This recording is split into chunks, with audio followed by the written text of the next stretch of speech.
It's a very simple concept. If you want it, you gotta go get it. Anything you want, you can get, period. And you gotta wake up and tell yourself that every single day. Look yourself in the mirror and tell yourself what you really want. You're the one. And when you realize that, I'm telling you, you're gonna be very powerful. Because you can control what you can control. The world is in your hands. And we're just waiting to see what you're gonna do with it. You don't wanna go run, you go run. You don't wanna go swim, you go swim. You don't wanna make your bed, you make your bed. You don't wanna clean your house, you clean your house. You don't wanna study, you study. If you say you're gonna wake up at 4 o'clock in the morning to go run, wake up at 4 o'clock it's gonna suck. It's not gonna be fun. Do something that sucks every single day of your life. That's how you grow. Imagine living a life where you can't be who you really are. Correct. It's gotta be a horrible thing, right? That I am who I am. If you like it or you don't like it, I don't give a Right. That's your problem, not mine. Don't wait 10 years. Don't wait 10 minutes. Don't even wait 10 seconds. The time to start is now. That contract you signed at the beginning of the year is waiting to be completed, and here you are. These are the championship rounds, bro. This is where all that shit counts. And either you gonna show up and get that ring, get that trophy, get that dream that you've always wanted, or somebody else that signed that same contract is gonna get it before you. You okay with letting that happen? You okay with falling short again? Cause I ain't. You told yourself this year was different. Stop talking, bro. Start doing. What have you got to lose? Exactly. And that was it. And it was like, if everybody who's like at the bottom and feels like they have nothing going for them, reframe that as I have nothing going for me, which also means that I have nothing to lose by taking action, it makes you a much more dangerous person. And I think that was the flip that I've had repeatedly shown to me in my life that allowed me to take the step that I was afraid to take. It's time to stay focused. It's time to decide clubs, partying, trying to fit in and socialize, rub elbows with everybody so people can stop calling you weird. Why are you so antisocial? Because I'm trying to get it.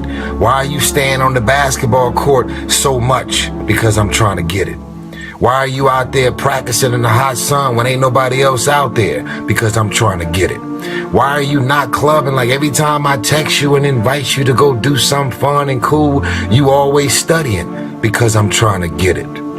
Once you change one thing, your mindset, you can attack everything. Bro, go ghost for 6 months. No posting, no parties, no dating, just work. Hit the gym, focus on growth. Let them wonder where you went, let them think that you fell off, and then come back a completely different person. 6 months of silence will give you a lifetime of presence, but you have to disappear to level up. Every man has 2 lives, and the second starts when he realizes he has just one. If your 20s, do all of that. Work day and night.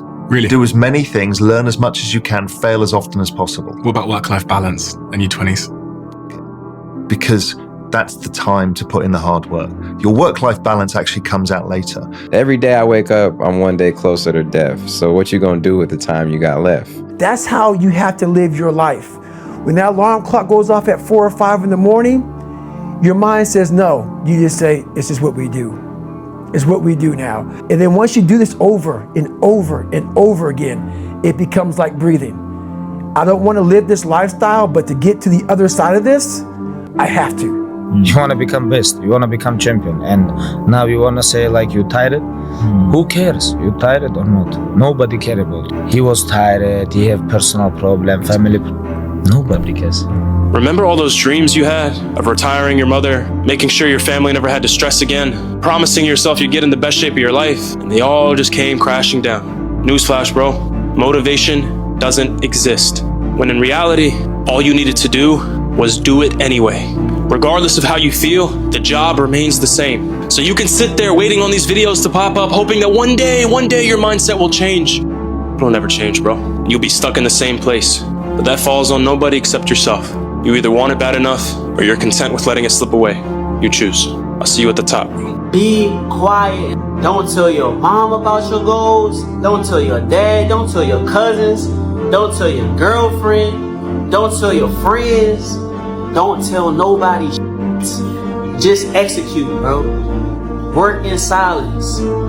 why do you feel the need to speak on it? If you're going to do this, just do it. Do it sad, do it angry, do it heartbroken, do it miserable, do it excited, do it energized, do it happy, do it tired, do it confident, do it discouraged. Do it anyway. However you got to get it done, make sure it gets done. That's what separates the winners from the losers. That's what separates those that get what they want from those that only talk about what they want. So whatever you got to do, get it done. Weed, women, alcohol, porn, video games, and you're gonna cut out all that crap. I don't care if you're tired, I don't care if you're sad, I don't care if you're sleepy, if it's raining, if the markets are crashing, if the sky is falling, if your girlfriend just broke up with you, you're gonna get it done, no matter what. This is the level of discipline that I'm expecting from you. You don't feel like working out, it doesn't matter. It doesn't matter that you don't feel like working out, it doesn't matter. It's not part of the calculation. Discipline overrides that. Discipline trumps your feelings. And that is what you need to apply as a person, as a normal human being, no matter what you're doing in your life. You need to let discipline be your guide, not how you feel. That's what we need to do. And if you do that, you're gonna end up with freedom. Let me tell you something, homie. These women ain't going nowhere. These clubs, these parties, all this shit ain't going nowhere. The more weird you are, is a reflection of how committed you are to focusing on your molding and shaping and developing your ideas and your craft so that when it's time for you to make your rounds, you gonna fly. It's a lonely journey. You're isolated. Those who used to keep pace with you will fall off. They'll see where their world ends and yours begins. Your ability to suffer, endure, outwork must be greater. You must be willing to extend yourself to the limit with no guarantee of success. Every day, you must ask yourself, did I do enough? But your vision not gonna make sense to everybody else. That's why you shouldn't tell people what you got planned. Wanna know what happens when you tell people your plans? They start giving their input in. They start telling you, bro, I don't think you should do it that way. I don't think you should do this. I don't think you should do that. I don't think you can win doing that. They don't see what you see. As soon as I stopped announcing, I started moving so much faster. When I stopped seeking validation, when I stopped seeking support, help, when I learned how to just move, bro, I became a monster. I became dangerous. Only risk takers win. By definition, if you are the same as everybody else, if you're not taking a risk over and above what everybody else is taking, by definition, you can't win. If you're doing exactly what everybody else is doing, how can you possibly win? You have to be different. Reminder that if you want to be exceptional, you're going to be different from everyone else.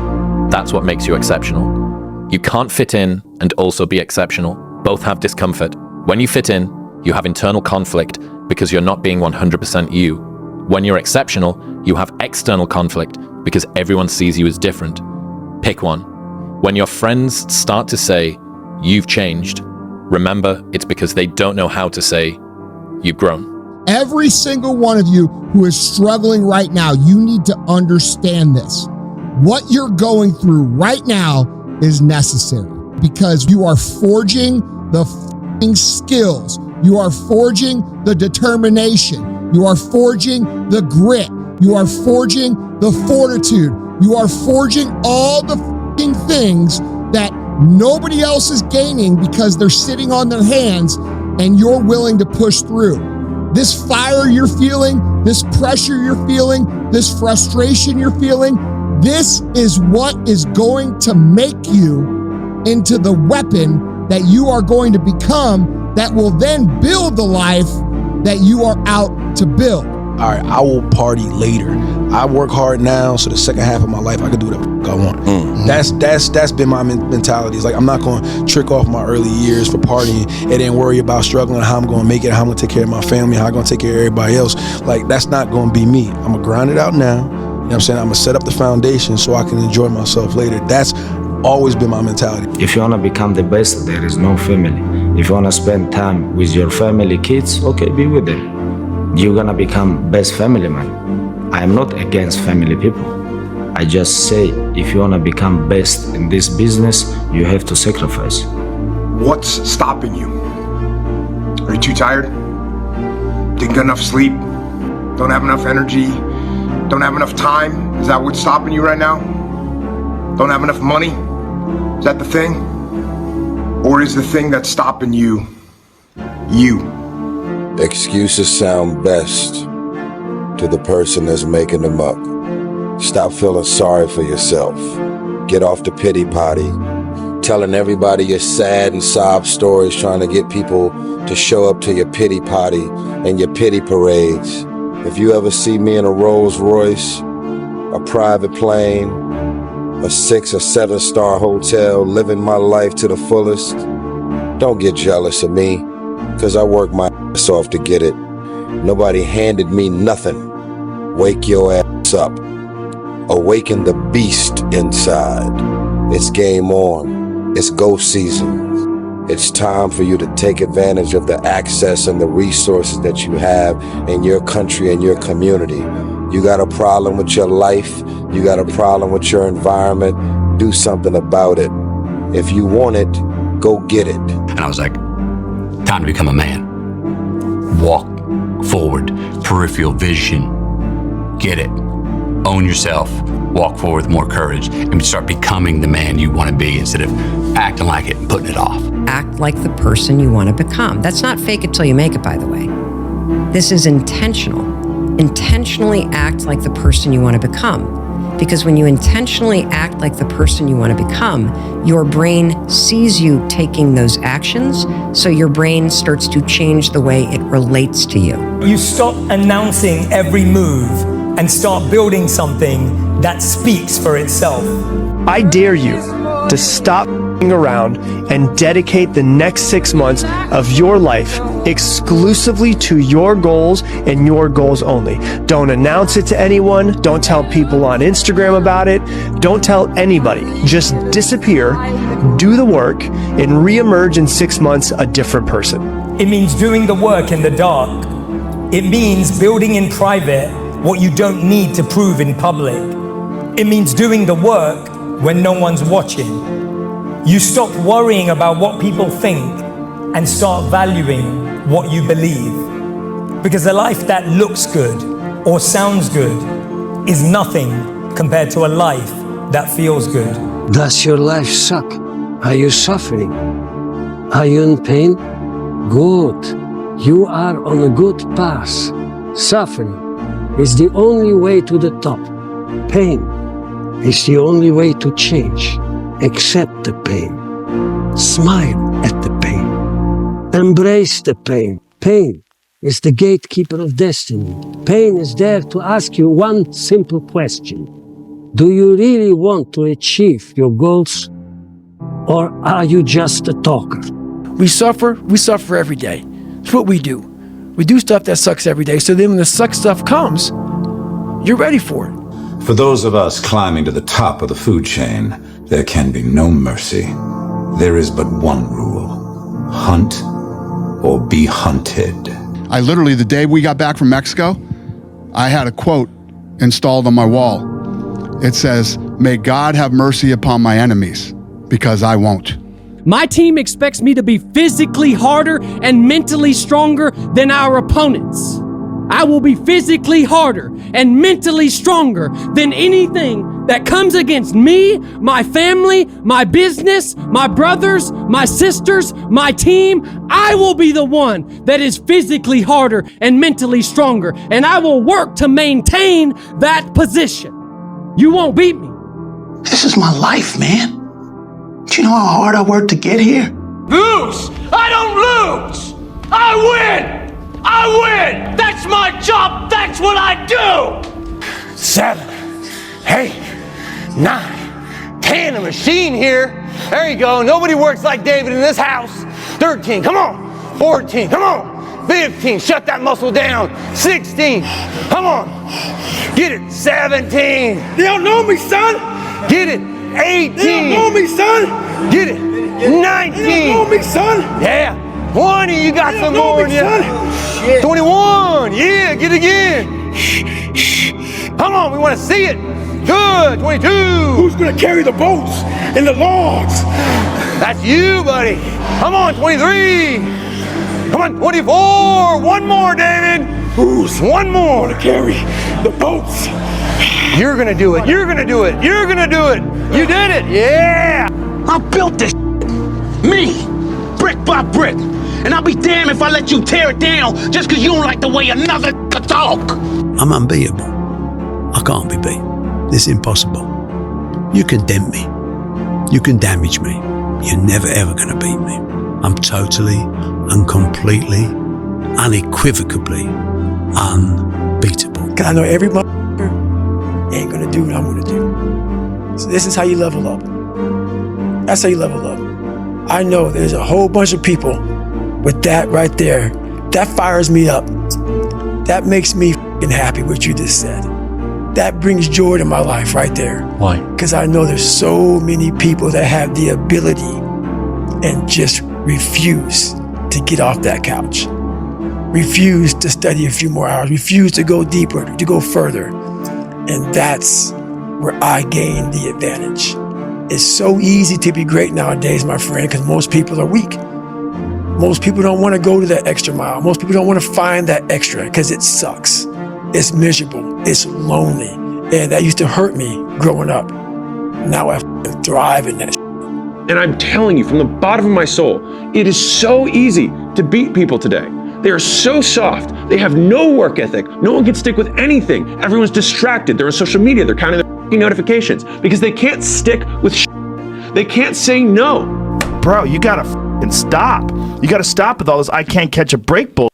All the time you're complaining, you could be instead hustling. You could be instead chasing your dream. You could be instead figuring out what you're doing wrong, trying to improve certain aspects of your life, getting your shit together, reading a book, meditating, something.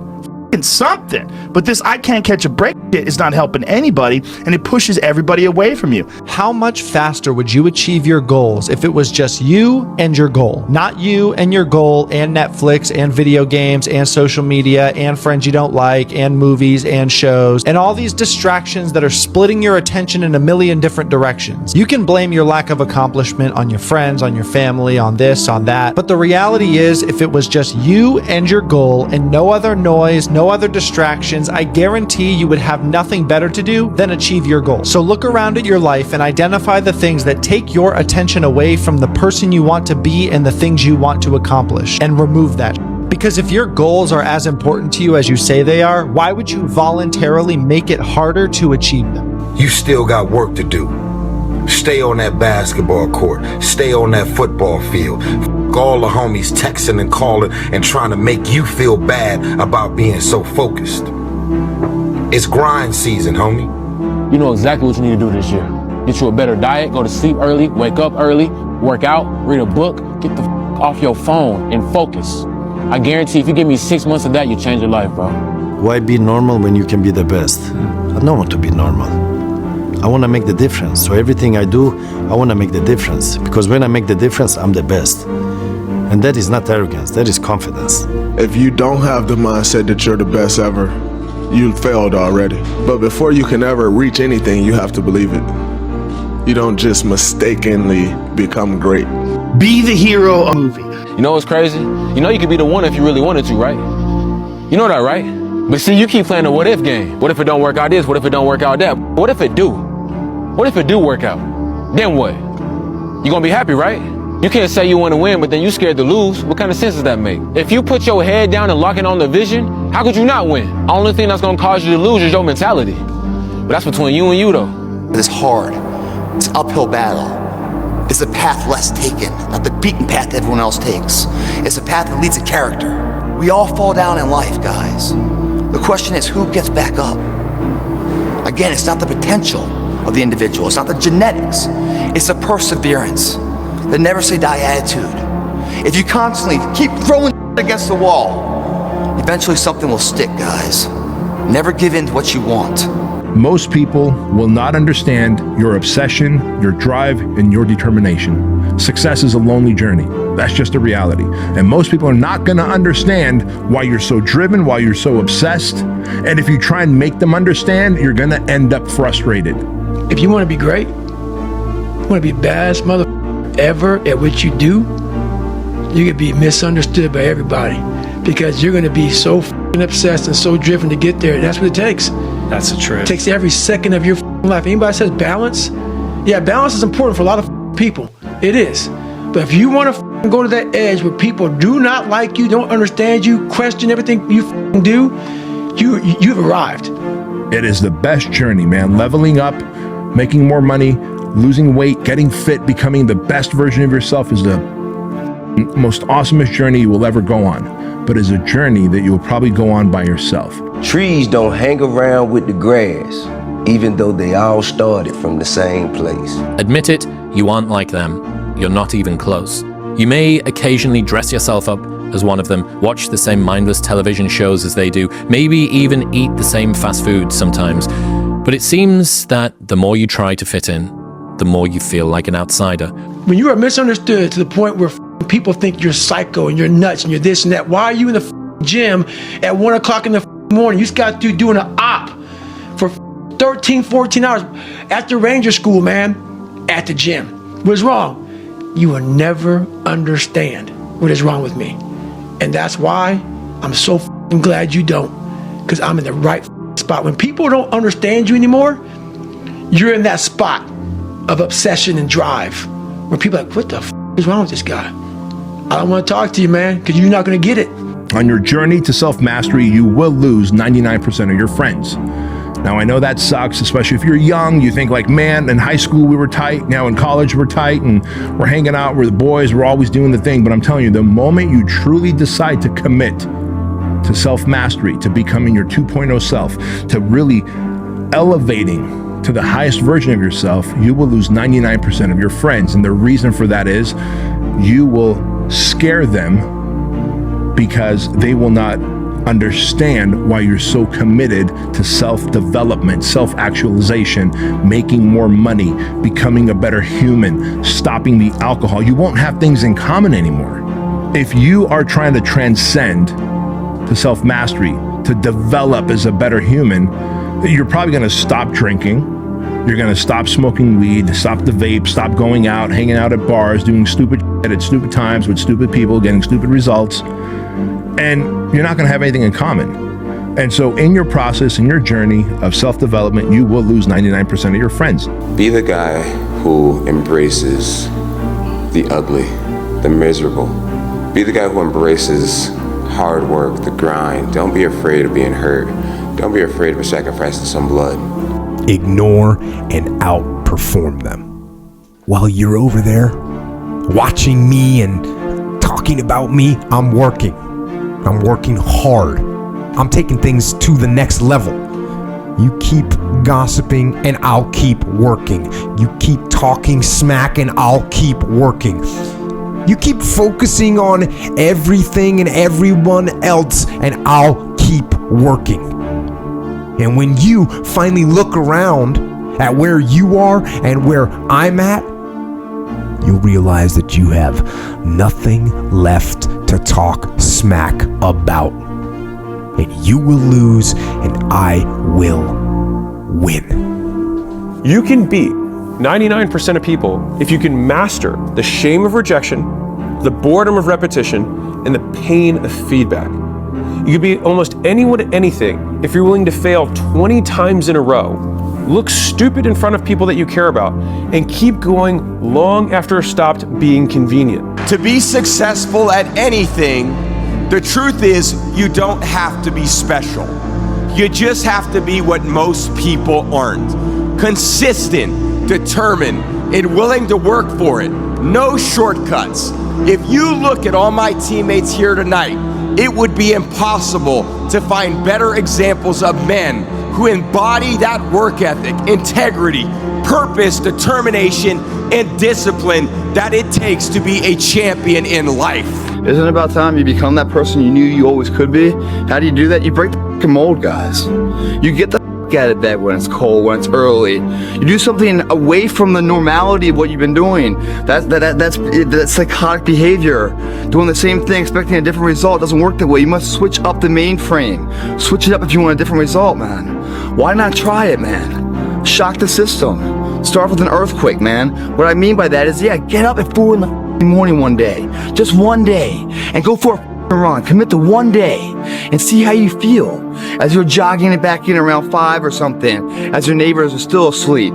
Or as you're jogging it back in at 6 o'clock and your neighbor's just getting up, grabbing the coffee, looking outside, wondering, what the day's gonna hold for them. Well, your day's already provided something for you. You see how that works? Mentally, you feel like, wow, man, that was alive. And then you go about your day at work and your coworkers like, what happened to old Greg, man? Who's this? That's right. The new motherfucker's here to stay.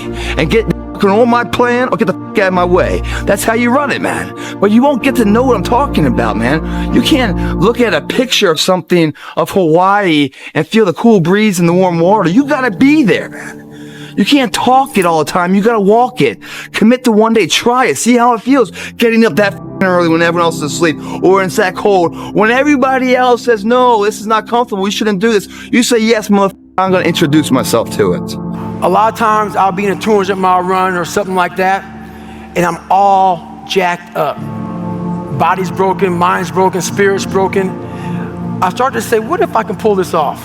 When I first walked into the Navy SEAL recruiter's office, he looked at me and said, there's only been 35 African Americans in 70 years make it through. You know what I said to myself?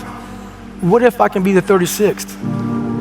It's the what if I can pull off a miracle. What if I can become someone that no one thinks I can be? And just me talking about that, I have the hair going up on my arms because it makes me just like, what if?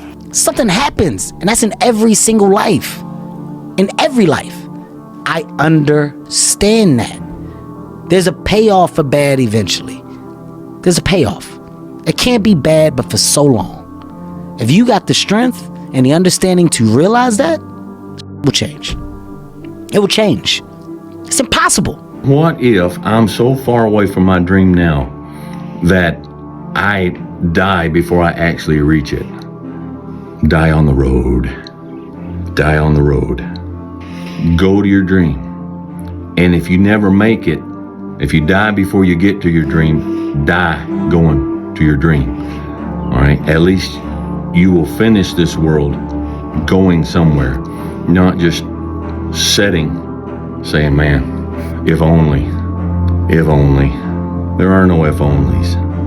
There is, what are we going to do now? This is my life. I said, this is my life. This is it. And I said, this ain't gonna be it for me.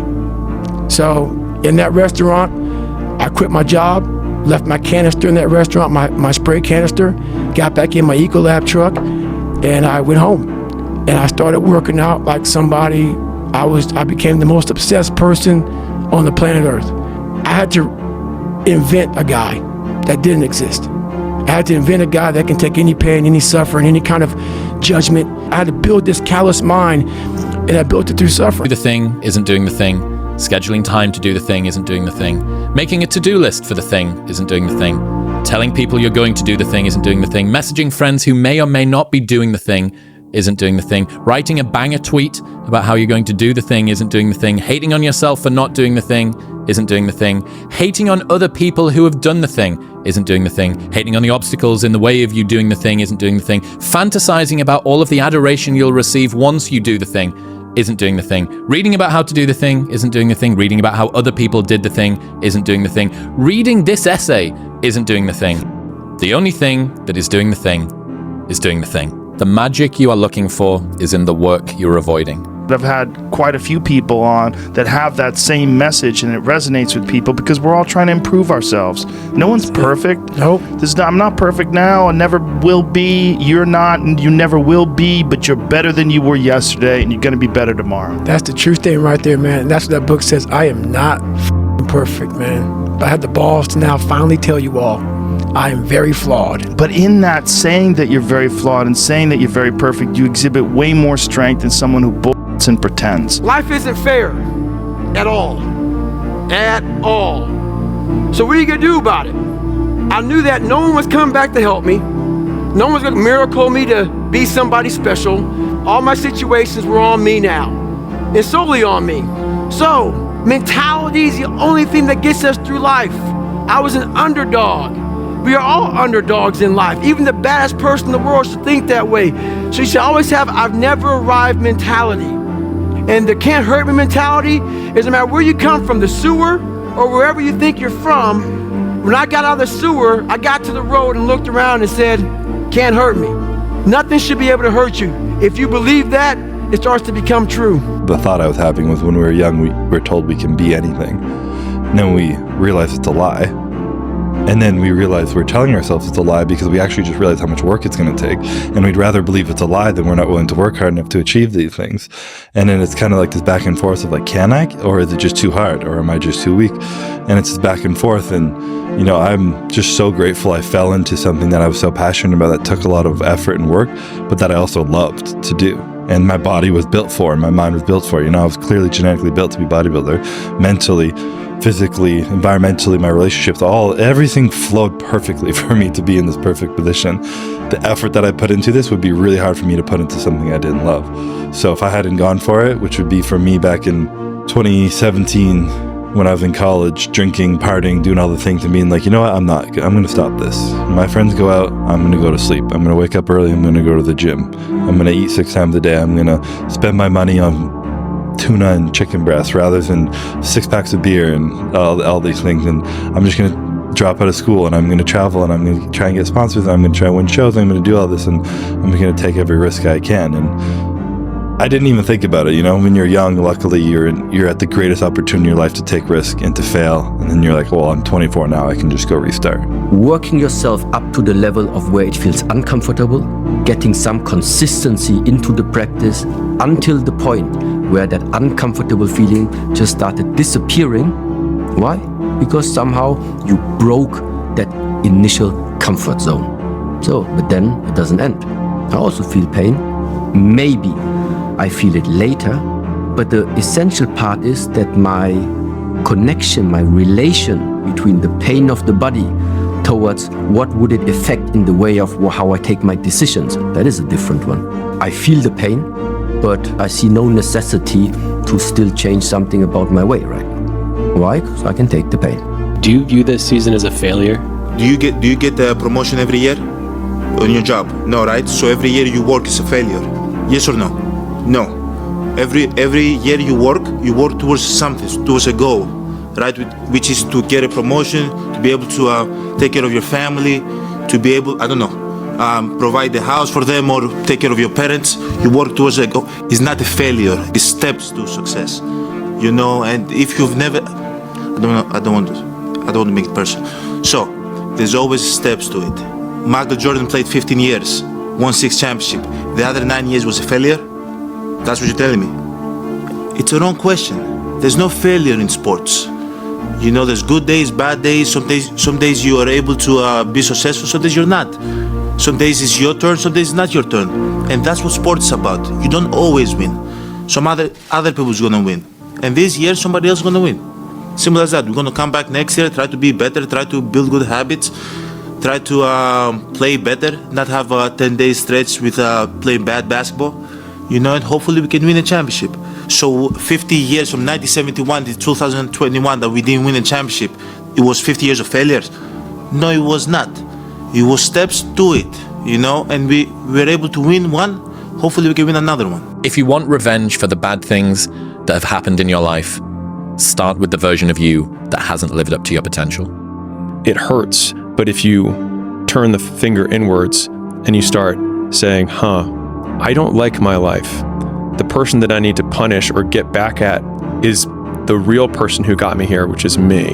And the pain that you feel by rejecting the thing that you used to do that got you into this bad circumstance, that's the real revenge. How can we be the best version of us if we don't know who we are? Yeah. And how can we know who we are if we never stop, sit down, and realistically, honestly look at ourselves? And how can we sit down and honestly, realistically look at ourselves if we're glued to a phone or a television or a computer game? This is your new life. Take it or leave it. There's no happiness about it. There's no peace behind it. It sucks. It just sucks. And it's going to continue to suck. And then one day you'll get to a special part in your life that it might get a little bit better. But to lose the weight you have to lose, my friend, sorry, it's gonna suck every day. So just keep going, don't quit, and just keep fighting through, and you'll make it. You'll make it. You're going to get out of your life what you'll accept. That's really difficult for people, I think, to understand is, look, what you think you're worth and what you're going to tolerate is absolutely what you're going to bring into your life and what the outward part of your life is going to look like. And so I live by that. Like, I let myself sort of feel the pain and the difficulty of being not where I want to be in whatever that area is, whether it's my spirituality, my relationships, my money. I let myself feel that pain because, as you know, there's two motivators, right? There's the gaining of pleasure, right? Wanting to go get something, chasing the dream, but then there's the avoidance of pain. And for a lot of champions, that's a pretty big driving force for them. And so at least for me, I leverage both of those things on me to get myself to take action. I mean, just sitting around dreaming someday, you know, I mean, someday I'm going to get a different job. Someday I'm going to change this. Well, someday ain't a day of the week. You know, there's Monday, Tuesday, Wednesday, Thursday, Friday, Saturday, Sunday. Look on your calendar. Some days not on there. So you got to say, okay, I'm going to take this small step by here, this small step by there, this small step by there. And then pretty soon, you know, we don't leap tall buildings in a single bound. We take it a floor at a time. And the way you have to look at it is if these two boats are going in a parallel direction and one of them just shifts 5 degrees, over the course of time, this boat is going to be in a far different place than the other boat that's going the same way it was always going. The next year is going to go by whether you're doing something about your life or not. The next 10 months are going to go by whether somebody is working to make change or whether they're not. And they may think, you know, oh my God, I'm so far overweight, I'll never get it under control, or I'm so behind in my bills, or I'm so depressed, or everything is so out of control. Well, you know what? You make those incremental changes, and then, you know, pretty soon in December you go, hey, I'm way better off than I was at the end of February. So you made little changes and they all added up. And if you don't, by the end of the year, you're just in deeper. So every little bit matters. That's the fear. The fear is never reaching your potential. That's it. That always falling short, always quitting before you're done, always procrastinating, always not doing the right thing. And then one day you're an old man. Yep. And you look back and go, God, I could have been great. Yep. I could have been great. Most of the gains in life come from suffering in the short term so you can get paid in the long term. There's an interesting challenge where I think people need to avoid becoming a suffering addict, sort of using suffering as the proxy for progress as opposed to the outcome of the suffering, right? It's like, I was in pain not eating the marshmallow. I was in pain doing this work. I have attached well-being and satisfaction to pain, not to what the pain gets me on the other side of it. But the fire of motivation, the fire of trying to achieve something for a better version of yourself is something that if you practice it long enough, you can recall it because you have that fire inside of you. And this is where I also think that sentence, strong mind goes together with strong body. I think there is a similarity with it because you cannot reach to have a strong body if there is not the fuel behind it that gave you the push, the motivation to do so in order that you finally develop in that direction. Talent doesn't matter. You have the ability to outwork everyone in the room. That is your gift. And your job is to double down on that in all areas of your life. And this is what is going to create a trajectory for you. You're capable of anything, but the only way that you're going to get there is by suffering. Suffering is your success equation. You're not stuck. You're actually grieving a past version of yourself. So there's a part of you that's died, that actually you left behind a long time ago, but there's a part of you that still misses it. You still want things to be the same, you still want things to be that way, and that keeps pulling you back. And that's actually blocking you from making the next move. It's stopping you because life used to be this way, or life used to feel this way. And so we're stuck, not because we don't know what to do next. We're stuck because there's a part of us that wants to hold on to what we have here. There's a beautiful Zen teaching that says, what's holding you back is what you're holding on to. And I think if people think about that for a second, what are you holding on to that's holding you back? What are you clinging on to that's keeping you stuck? There's an identity, an idea, a mindset, a behavior, an attitude that is keeping you held back. And once you let go of that, once you open and release your hands, all of a sudden you feel free. So what identity, what habit, what mindset, what expectation are you letting yourself be held back by that if you were to let go of, you could easily move forward? Not everything that's happened to you in your life is your fault, but whatever it is that you have, it is your responsibility to work through. Will Smith also said this, right? Where it's like, it's not my fault that my father was an alcoholic, but it's my responsibility to do with it because it's a reality that I have, and I have to work through those things. And so for me, it was like, it rang really true where I was like, okay, it's right. And if my life is going to change, I have to be the person to change it. And that's when it like clicked for me. That conversation, I could say, is absolutely 100% the one conversation that changed my life completely. It's this magical thing, purpose that we're all looking for. But what's funny about it all is that we need these things to perform, but we don't take a second to realize the purpose is always there. The purpose never leaves us because the very purpose is you. You are always the purpose. There may be another purpose, like being a SEAL or going to college or whatever, but the main purpose in life is you. So if you wake up in the morning and you don't want to do something, you don't care enough about yourself. And that's what you need to really research is, man, why am I not doing this for myself? Because that is the number one purpose in life, is to better oneself. Because you're just not going to be certain about anything. And you have to be able to say, yep, I'm going to make this decision right now, and here's what we're going to do. I'm going to make the smallest decision possible. I'm going to take the smallest step possible, but I'm going to take a step. Because I'm never going to know everything. And if I take the time to try and know everything, everything will have changed by the time I know it. So I'm going to absolutely take that step and take that action. Just keep stacking days. Just keep stacking days. As long as you keep stacking days, I promise you, you will see the change. But my coach used to always say, everything that you want is on the other side of hard. If you're gonna do it, do it. Say what you can do what you say. If you can't do it, don't say you can do it. Don't over leverage yourself. Don't over leverage a decision and then jump in and kind of dip a toe. I think I'll try it out. No, think if you're gonna try it out beforehand, but when it's time to go, dive. Finish it, find out. Come out the other side. Don't leave it and go, ooh, if I just would, That keeps me up at night. I think it keeps a lot of us up at night. When you have something and you just don't know, whether you failed or succeeded, got what you want or didn't get what you want, finding out and looking in the mirror and going, I didn't have it, I went all the way, I found out, and that ain't for me. Or I found out, and you damn right that is for me. That's a great place to get to. I feel to be at the pinnacle of any game. You have to spend all your waking hours outside of whatever job you do planning your escape.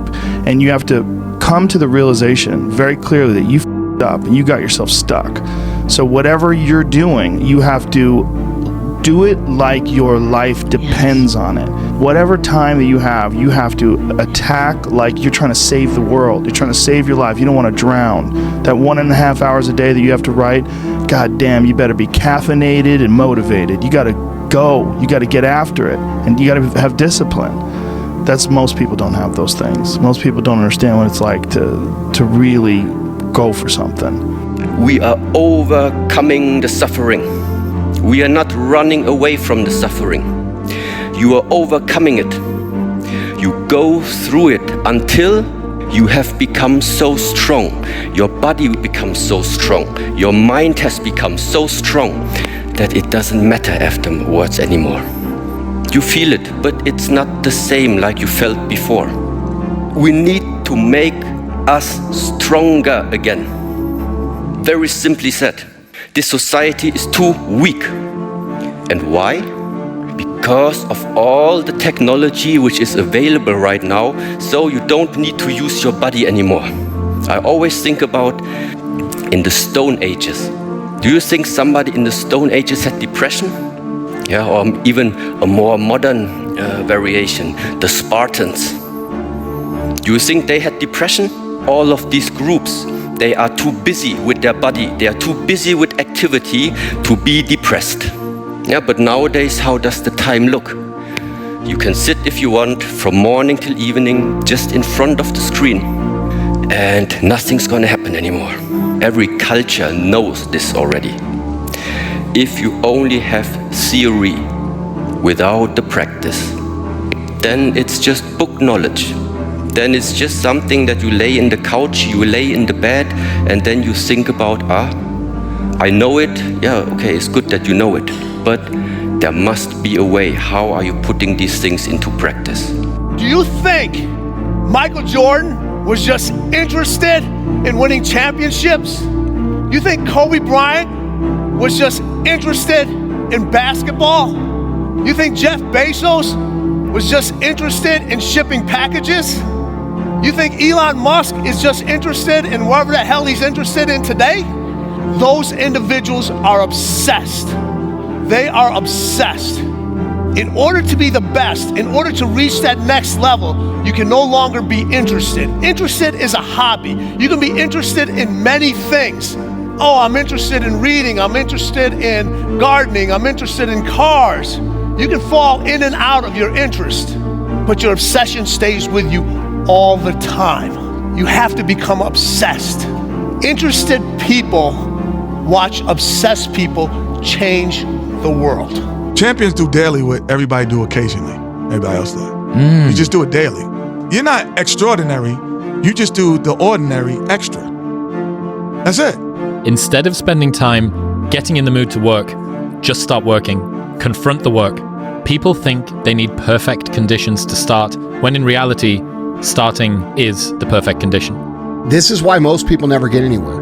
Most people are incapable of picking a direction and just going. They observe the possibilities. They get paralyzed by all the possibilities. They refuse to move forward on all the possibilities, and then time passes them by.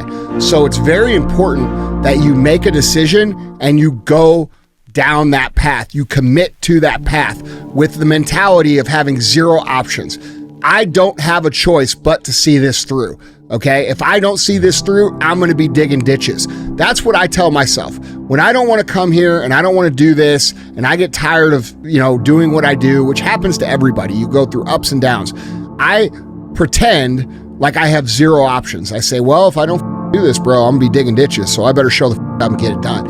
And that might sound ridiculous to you because that's not the truth anymore, but I still tell myself that, and that's how I operate. So you have to pick something, and then you have to commit to it for as long as that's going to take to make sure that you see it through. If I ran a quarter of a mile, I wait a couple hours, it'd haunt me, bother me. I try to run a half a mile next time, same day. You can do more than this. If I had to walk, I had to walk. It just became just a process of grinding and grinding, and grinding is not even a good word for it. It's not even a good word for it. And just going further and further. And then when I got through running, I go to the bike, I go to the pool. If I got tired somewhere, my legs were tired, I go to the gym. And I developed this crazy workout where I was doing volume, like 200-300 reps of like very lightweight. People always say, how come you don't have any like loose skin? My workout routine in the gym became sick.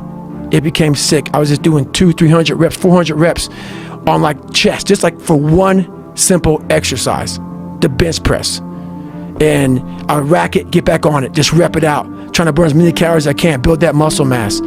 And I just became obsessed with it. I'm alone and look at me. There's nobody around. Nobody likes me, man. It is what it is. Sometimes in life, people are not going to be around you to motivate you. They're not going to be around you to push you, to celebrate you, to applaud you. You got to do it on your own. That's what I'm doing right now. Right now in life, your family's looking for that one guy right now. They're looking for that one guy who's strong, who's that pillar for the family in hard times. Make sure they look around and find you. These are the times right now for you to step up. Be that guy that can take anything. Stay hard. One of my friends, Alex, has got this quote which I love, and he says, "The heaviest things in life aren't iron and gold, but unmade decisions. The reason you are stressed is that you have decisions to make, and you're not making them." He's hooking. He's hooking. Damn, Ron, come on. What's the matter with you? Tomorrow. Let's do it tomorrow. There is no tomorrow. There is no tomorrow.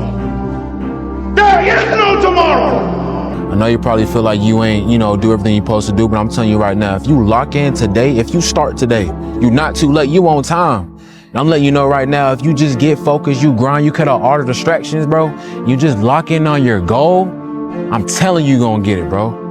But I can't trust in you more than you trust yourself. Be selfish. Be selfish for the next 3 years.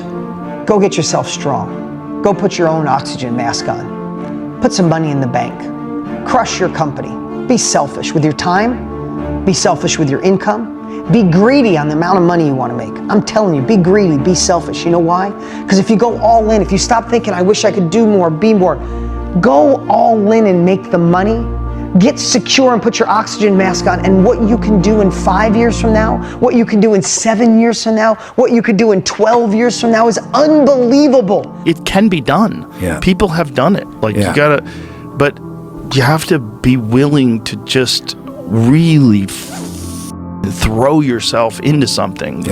And know that, especially in the beginning, there's no time to off here. If you really want to do something that's really hard to do, you got to be all in. Because there's too many people that are all in. And you're competing with them. You're not competing with these half-steppers, these people that are kind of dipping in and dipping out. They're there as an example for you to not live your life. You know what I mean? You can always do something. If your ankle is sore, well, is your arm sore? So what's the problem? Do what you can. People use things as an excuse, you know what I mean? Okay, something's off, so I can just chill on everything now. But it's important not to do that. You know what I mean? You've got to focus on what you can do, not what you cannot do, because that will consume you. If you focus on what you can do, sooner or later you're going to be able to do absolutely everything. There's always something you can do. Hey dog, you do realize that this could be the year that you change your life if you just lock in? A whole 365 days ago, day in and day out towards your goals with no distractions. We ain't hearing the excuses no more. Your future is tied to that. Set up a schedule and just do the work.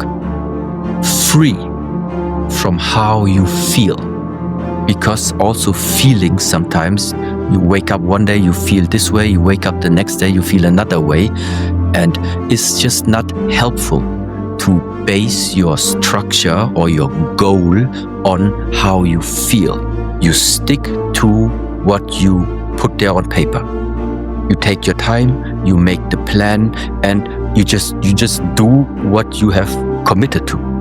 And this struggling of there are still so many distractions every day coming up. No, but you stick to the plan. You stick to your plan.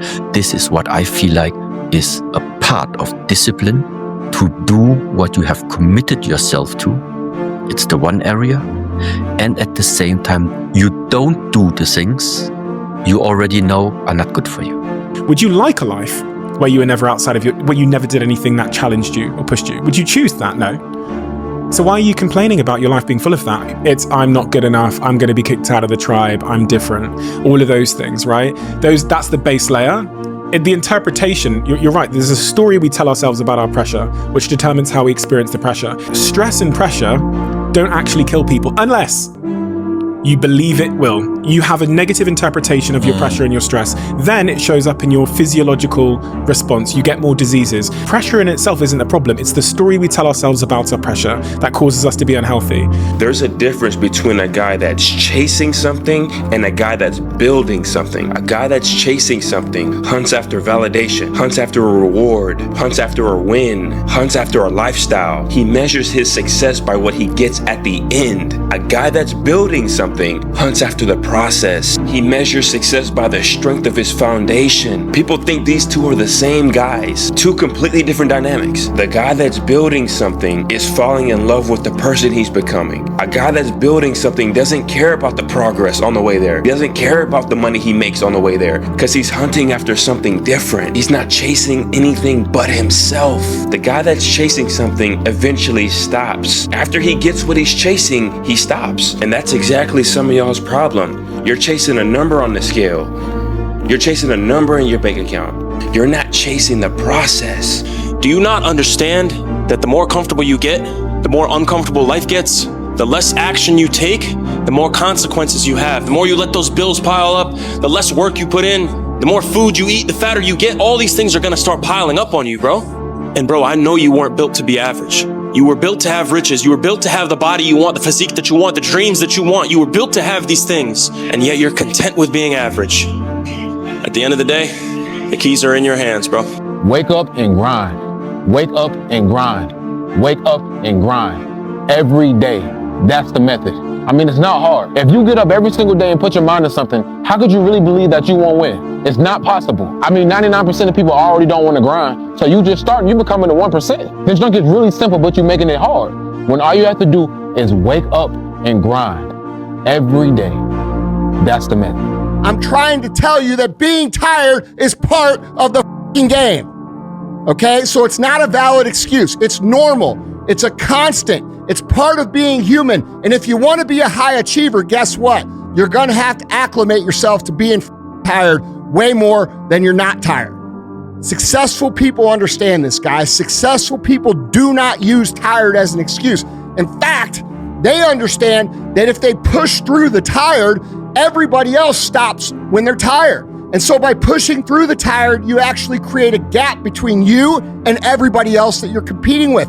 And here's another thing that happens when you're tired. Because no one else ever pushes through when they're tired, and because you're someone that always pushes through when you're tired, you learn this unique skill set that allows you to operate at a high level when you're tired. Okay? And that's a huge competitive advantage over everybody else. Sun don't stop for nobody, man. Sun don't stop. Sun gonna be up in the morning regardless. That sun is gonna be up in the morning regardless of how I feel and how depressed I am. The sun is gonna shine in the morning, and at nighttime the moon gonna be there, and you gonna look up. These days gonna keep going by.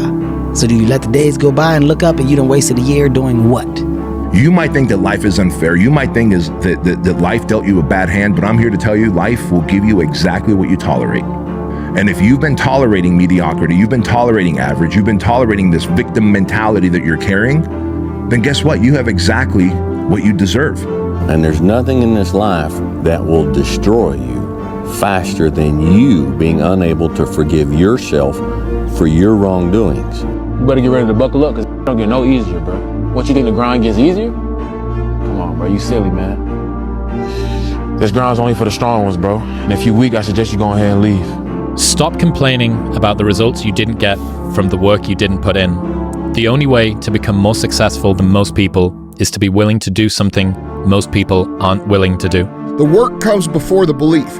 You have to do a little work before you actually believe. And you work and work and work and work and work, and then it produces a little bit of result. And then you say, oh, okay, that works. And it instills a little bit of belief. Then you work and work and work and work and work, and you get a little bit bigger result. And then you get a little bit more belief. So the work always comes before the belief in yourself, and you have to have the faith that you are willing to do that work without a visible result, understanding that down the road it's going to pay off. I don't know if you guys saw, but Nike got a new CEO.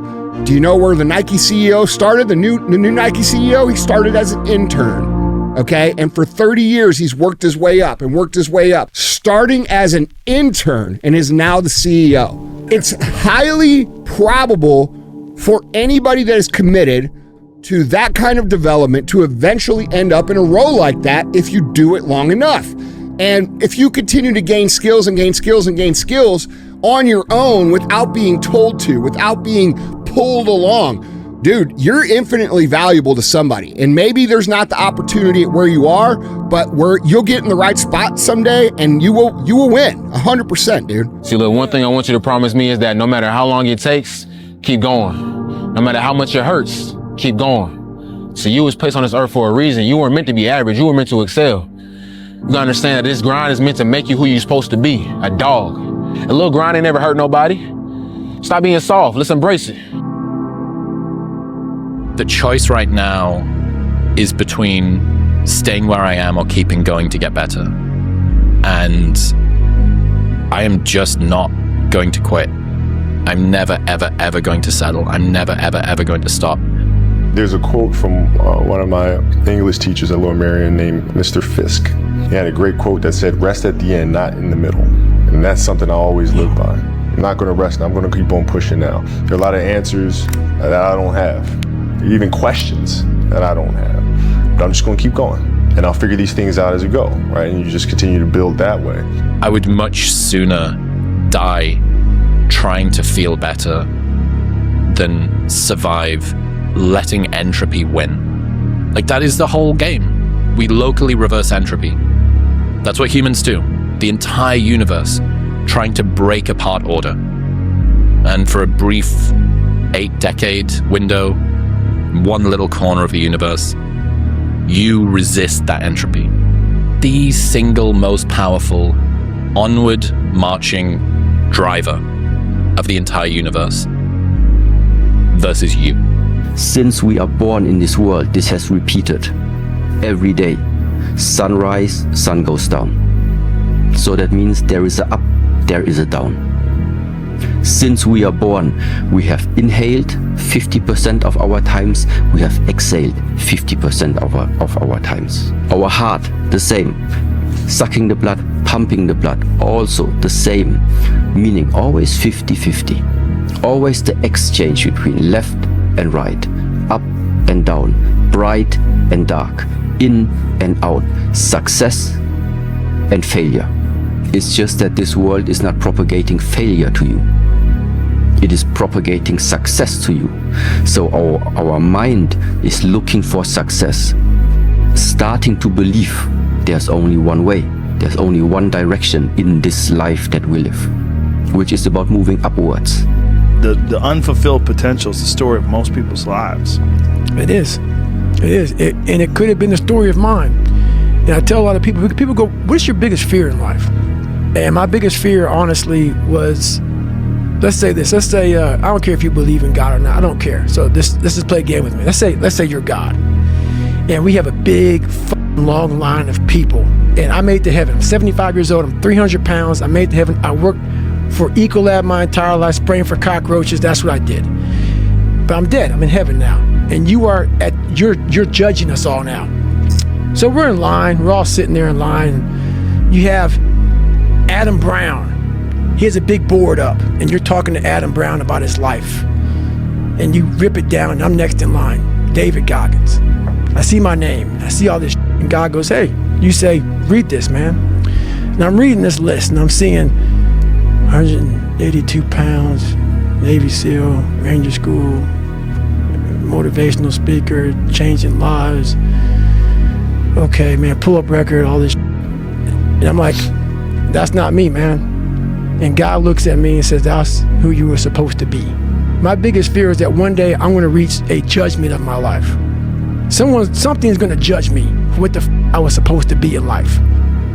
And what I want now is that whoever's judged me up there, I want them to have a board and them up there right now getting their pen out. I want this person up there to be like this, up there writing more about me, saying, I know you can do that. I know you can do that. So I want to impress whatever is up there, whatever's going on in life. I want to go up there and not have anything left on the table.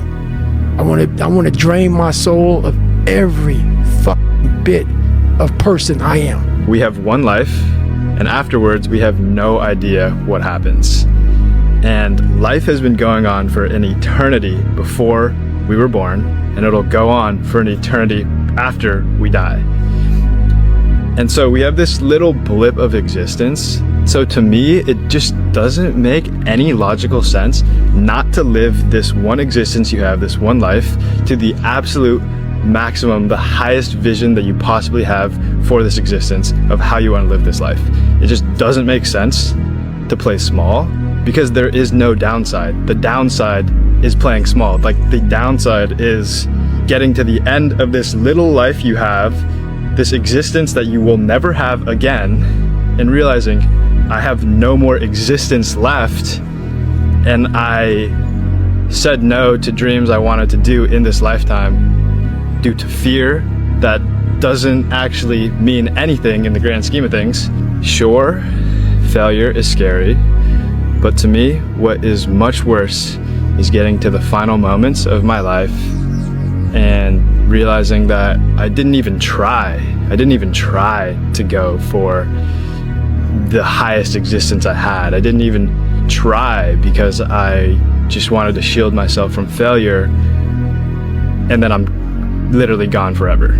You can hope, you can wish, you can dream, you can say you're gonna, but the reality is until you start stacking wins day by day by day by day, nothing's going to happen. The game is played one day at a time. And if you have the capacity to wake up today, go through the entire day, do everything you're supposed to do, be smart enough to figure out what the actions of a winner look like and execute on those for one day, that means you can do it again the next day. And that means you can do it again the next day. You have exactly what's required to win at the highest level you could ever possibly win at.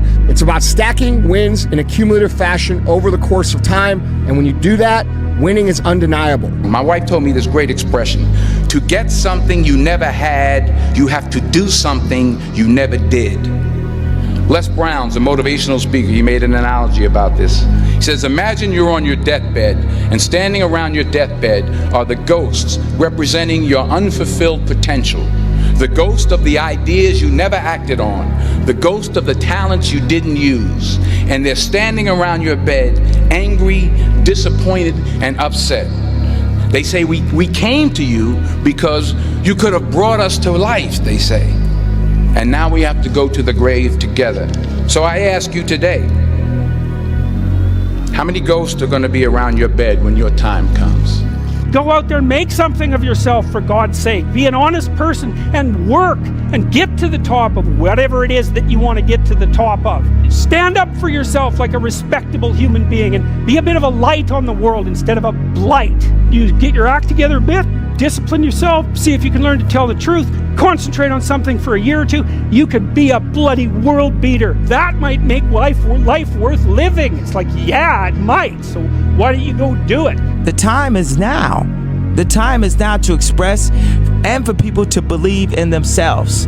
The time is now for it to be okay to be great. People in this world shun people for being great, for being a bright color, for standing out. But the time is now to be okay to be the greatest you. I want you to take it personal. And my personal question to you is, why not you? You've got the brains, you can make decisions, you can study the plan, you can change your life, you can grow immensely in the next few years, you can make your dreams come true, you can build a financial wall around your family nothing can get through, you can become healthy, you can become powerful. Why not you? The truth is, you must keep going. I repeat, keep going. Why? Because you deserve to see what happens when all your hard work pays off. Keep going because you're stronger than you think. Keep going because each step forward brings you one step closer to your goals. Keep going because the best is yet to come. You and I are capable of doing whatever we can see. If we can hold it in our head, we can hold it in our hand. We've got to step out and do different. We've got to quit playing like this is a game. We've got to treat life like what it is. It's sacred. Yet we're capable of doing anything we want. But we've got to do it. It ain't going to happen for us. Don't waste your time. Do you know that everybody alive gets exactly the same amount of time we get all there is? It's what we do with it that makes the difference. Don't waste your life. Set your goals high. Quit thinking about what's wrong. Start thinking what's right. Love a little more, hate a little less.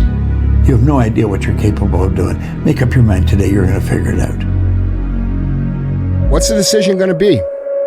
Because I'm pretty sure you told yourself you were going to start on the first. And I'm pretty sure you told yourself again you were going to start on the second. And I'm pretty sure you told yourself you were going to start on the third. And I'm pretty sure you've done this year after year after year. When's it going to be? Make the change that you need to make. Become the person you need to become. This isn't about losing 20 pounds or 30 pounds or 100 pounds. This is about becoming a person that can control their external environment and make decisions that serve them no matter how hard those decisions might be, no matter how inconvenient those decisions might be. That's the only way you're going to solve this problem long term. And you're still sitting on the bench thinking that you're going to fix this. Now is the time to fix it. So don't wait another day. Don't wait till Monday. Don't wait another year where you're going to get fatter and broker and more miserable. Start today. They see our own party, bro, I don't drink, I don't smoke. And they see that and they're like, bro, why? Like, you know what I'm saying? Like, go have fun. You are. You feel what I'm saying? But I'm having fun. And I try to tell them, like, don't let me affect what you do, I'm gonna be good regardless. I'm gonna be good regardless, but I'm comfortable who I am. What about me would make you think that I care about your opinion of me? Your opinion of me is not the opinion that I have of myself. You ain't make me, so you can't break me. You didn't build me, so you can't kill me. You know what? God established me, so you ain't nothing you can do to me. I've been dealing with this foolishness since Pee Wee football, man. I've been him. I've been a difference maker, a game changer. I've been that guy. And I wish the world thought like that. Youngsters, if you're out there right now, do not give a darn what opinions people have of you, long as that opinion is not consistent of that of yourself. You be you. I don't have time to be, let me go chill at a party. I don't give a about no party. Party? Making money is the party for me. And I'm just being realistic because I got people that's counting on me as a man. My job is to get up every day and provide for the people that's counting on me. That's my fun. My fun is not based off, I'm at a party wasting money on book. No. Putting my daughter through college is fun. Making sure my niece, pick what university you want to go to. That's fun. Nanny, don't worry about nothing, no bills, and mom, don't worry about it. That's fun. As a man, that's fun for me. Partying is weakness for the soul, my friend, so I try and avoid it. He said a lot of these brothers, when shit get difficult, they just go blow weed. They ain't got nothing invested. See, when you invest in something, and you hustle and you work for something, you got a different type of attachment to it. You're gonna have a cold day in hell for somebody to try to take this from you. We live by this, we die by this. We don't surrender, we don't retreat. Every man must search his own soul. I listen to that quote every morning. Every man must search his own soul. Because people think it's no big deal to hang out with idiots, but the problem is you're absorbing their energy. And instead of hanging out with really cool people and you absorb their energy and everybody gets out of there feeling great. Yeah. What a good time. What a good time. They just suck the energy. They suck it and they make it about them and they get negative and they're passive aggressive and weird or whatever it is. It's like, I don't want to deal with him anymore, man. Yeah. You eventually shed those people. You should because they are energy. Yeah. It's like you can, and I think how you feel personally, like how your life is going, has a giant effect on how your life can go because you're thinking in a positive way. You know, like you're in the right groove, you're in the right vibration. Bro, one of the best things that you can do in 2026 is to let go of the fear of missing out, because you're not missing out on when you're getting your life together. They're out at the club, you're in the gym. They're hungover on a Sunday morning, you're working towards your goals, and they think you're missing out. But in 5 years from now, they'll still be doing the same and you'll be living a life that they've always dreamt of living. So just remember that when they try and pull you back in. Instead of spending time getting in the mood to work, just start working. Confront the work. People think they need perfect conditions to start, when in reality, starting is the perfect condition. There's a beautiful quote by Zig Ziglar that I love. You don't have to be great to start, but you have to start to be great. So stop waiting to feel good enough. Stop waiting to feel talented enough. Stop waiting to feel like you're the best in the game. One thing important is that we all have these moments in time that either make you or break you, that can determine the rest of your life. The rest of your life can be determined by one simple decision. 19 years ago, 300 pounds, I was spraying for cockroaches. I made a decision to try to be a Navy SEAL. My whole goal was to go on this path every day after work and to run a mile to a mile and a half. This rock was about the 0.5 mark in my run. This rock was a moment that should have broken me. I got 0.5 into it. I weighed 297 pounds. I sat on this rock and I had a decision to make. I wanted to quit. I wanted to give up. There wasn't some inspirational quote. There wasn't nothing. It was me, myself, and it was freezing out here. I had to make a decision. The decision I make was to get up and keep on going. That one moment changed the rest of my life. There's a moment when every boy realizes no one's coming to save him, and that's when he becomes a man. And some boys never get there and stay children forever. And it's important when we step out of this. Like, this stuff matters because no one's effing coming to save you. No one's going to make you better at your business. No one is going to get you to be a better persuader of people or framer of people other than you. And I just feel like that's one of the more profound philosophical comments. There's a lot of grown men and women that are still boys and girls because they think someone else is coming to change their life. If you guys do not do that, I promise you, your life will haunt you for the rest of your days. If there's potential inside of you, which you know it's there, but you're too scared to tell anyone else about it, and you go on, get older and older and older and older, and the windows of opportunity start to close, and you knew it could have been given birth to, but you never did it, I promise you, it will haunt you. It's a living nightmare, dude. That fact that you had the ability to do something and you're too weak to turn the key and start the engine on it is a greater disappointment and a greater burden to carry than any of this physical sweat equity or pain in the gym or sacrifice. All that is just nothing compared to a life where you're burdened by regret, guys. But it's like, oh, do you want to do this or not? Which is what I think a lot of it boils down to. Do you actually want to do this or not? Do you actually want to do this or not? Because if you actually want to do it, what's going to stop you? Nothing. And if you don't really want to do it, what's going to stop you? Just about anything that comes up. Just about any obstacle that gets in your way becomes an excuse. It becomes a reason. It becomes a rationale for not proceeding down that path. And this is interesting too. When you talk to people that went to SEAL training that didn't make it, most of the time it's some reason. There's a medical reason. There's a family problem. There's very few people that look at you and say, "Oh, I quit because it sucked," which is what happens to the vast majority of people. The vast majority of people that don't make it through SEAL training, and by this I mean 80-90% of the people that don't make it through SEAL training, they didn't make it through because they quit. So there is no get out of jail free card. This is why I say stay hard. Because when you weren't given the gifts, the only thing you can do in life is stay hard. And I know people cannot stand me. They can't stand this talk. This is all you can do. There's no magic pill or a magic potion. All you can do is outwork the man that God created or woman in you. And what that looks like is unfun. That's why I said do not do a documentary on me, because people will not see the truth. They will see what they want to see. I don't want to live like that. Good. And you will live exactly the way you live now, questioning who you are, wondering what is possible, wondering what you are capable of doing. That's how that looks. Or you can be me, which, am I happy? I don't know. Never really thought about it. Don't really care about it. Because all I really cared about was when I looked in that mirror, I saw a piece of shit. Happiness wasn't on the mirror at 16, or when I was 300 pounds. It wasn't like, oh, I'm looking for happiness. No, I'm looking to look at myself in the mirror and say, all right, motherfucker, you did it again today. You a bad boy. Because that sucks. You were scared you were going to fail. You were scared if you started, you never finish it. You didn't want to tell anyone about it. You knew it was there, but you never wanted to embark on it until something hits. You get fired or somebody else gets success, remind you of what you could have been. And then that spark is born. And no matter what happens, I'm never going to be in this boat again. And you get up and you go, even if it gets knocked down, you just keep going. You're a wild man.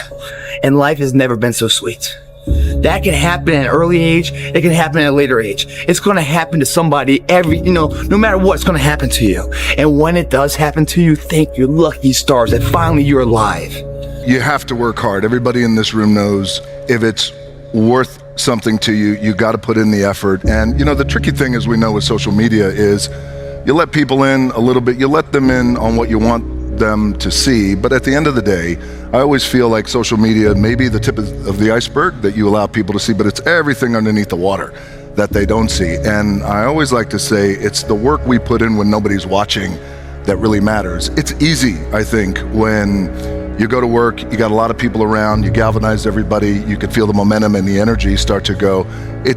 And not to oversimplify the work, but it leads to work begets work. So if we're all together in a room, we're gonna work, but it's the stuff you do on your own, away from everybody, really that matters. So you gotta put in the work. How hard do I work? I work hard. Like we all work hard. I like to say that. Many people want to be exceptional, but they're afraid of being an exception. I think it's such it's wanting an outcome without the requirement that the outcome has. And so we can't do the same thing that everyone else approves of and then somehow get a different outcome that everyone else does. A great portion of our identity comes from the proof that we give ourselves of the things that we've done and said in the past. And so if we want to build towards a different version of ourselves, then it begins with accruing, stacking evidence that aligns with that future self. And so in some ways, take the shot, get rejected. You know, when you're built different than everybody else and you have this desire for more and this desire for achievement and this desire to win, everybody else looks at you like you're up. And they'll tell you that too. You know, what's wrong with you? Like, why can't you just relax? Why can't you just do this? Because I'm just not built that way, man. And as I've gotten a little bit older, I've gotten better at accepting it and just sort of embracing the fact that this provides a lot of good, but there's a lot of things that you have to deal with that come that aren't so good. You know, when you say you're gonna do something and then you follow through and you do it, not at the end when you cross the marathon, you finish it, or your hands raised. I'm talking about right now, the small steps in between the big successes that everyone sees. No one sees this. Right now, I'm saying, like, there's a confidence to it, man. There's a bad mother that's right here, that's getting ahead of the competition. There's an overwhelming sense of fulfillment and pride and satisfaction with that. I didn't have to shoot up anything. I didn't have to drink anything. I didn't have to go party anything. All I had to do was just go work out. And now what's going to happen is a residual effect of that. Not only does my body grow, but my belief in whatever my current endeavors are, they seem closer. They seem like, I can reach out and grab them now. And you don't get that sense of confidence by going through society's rhyme the reasons. So I had to understand that if I'm going to stay true to what I feel that I can do, then I need to be the one to convince myself that this is what I'm supposed to be doing. Because a lot of people can give up. It's easy to give up. It's the easiest thing in the world to do. I'm done. I ain't going. I ain't gonna keep going. I don't feel like going to work. I'm done. Yeah, man. It's easy. It's very easy. But what's hard is going, yesterday I got nothing from working as hard as I could. Nothing happened from that. I'm gonna do the same thing again today, but I'm gonna try to go harder. That's the hardest thing in the world. To get up every day and give 100% and be in the same position that you were each day, but mentally know that you're trying and trying and trying. That's a real grind. Best investors in the world understand the benefits of outsized returns, both on the upside and the downside. And so, meaning the perfect way of betting is having no downside and having unlimited upside. You want to make as many of those bets as you can. And in the beginning, that is literally what you have. And so the problem is you have a bet that you take, you make 3 podcasts, and you didn't stick with it. And so then criticizer gets 1 point. But you lost nothing. You maybe even gain a little bit of skill, and you gain some experience, which means you're actually still better off than you were when you started. So it is a 0-loss game by choosing to begin. You're lazy, you know exactly what to do. Because even me, in my state of, I can't read and write, I knew exactly what to do. It just sucks doing it. It sucks to do it. It sucks to wake up every morning of your life and say, God, man, I'm not smart. So guess what I gotta do? I gotta study the same shit that I got one of the highest scores in the nation on, and do it again. It's not just there. It's not just there permanently for me. So yeah, it's all stick. The only carrot you have is like, maybe, because whenever I take these tests that are real hard, in the back of my brain, it's like, the good chance you're not gonna make it, Goggins. This ain't you, bro. This ain't you. You weren't born like this. This ain't you. The real you, bro. Study all you want to, but the second that computer comes on with 150 questions, this ain't you, man. And somehow, comes back, I passed. Passed again. But that real me back here every time is saying, that ain't you, bro. That ain't you. And I have to outwork that voice. Passion, passion is free. Nobody can charge you for passion. Nobody can tell you what passion looks like. Because that's all about you. Effort is isolated. The reason why effort is isolated, because nobody can dictate it. Effort is 100% in the mind. No coach, no player, nobody else can make you run to the ball. Nobody else can make you finish a tackle. Nobody else can do it. That's why it's the most isolated things in this earth right now. It's effort. And when you finally figure it out, how to win real battles, it's found through fundamentals. That's what wins championships. That's what wins battles. Blocking, tackling, until they get tired. Because you don't know what tired feels like. Everybody has that voice in their head that says, hey, could you really do this? Is it going to happen? A lot of times we all say, somebody blows a whistle and says, all right, come on, you don't belong here, get out of here, we're taking you back. That's not the way it is. If you believe it, if you really believe that you could be something, if you have that little voice in your head saying, hey, you got talent, you could do this, then follow that voice. Son, don't worry, you're gonna do it, you're gonna make it, okay? Because if they don't have the will to do it, don't worry, they'll quit. Because you just can't do it because it's too damn hard.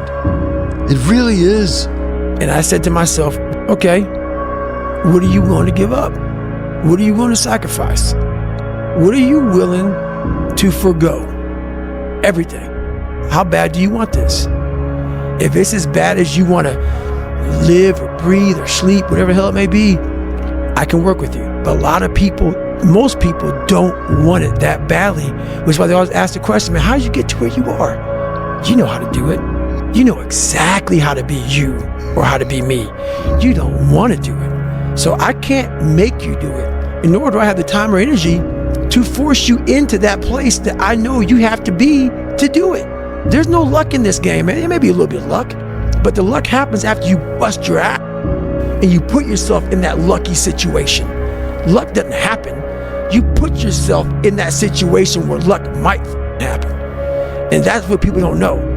But to get there, luck ain't gonna happen. You have to put yourself in that situation, man. You know, what I try to do is just try to be still and understand that things come and go. Emotions come and go. The important thing is to accept them all, to embrace them all, and then you can choose to do with them what you want versus being controlled by emotion.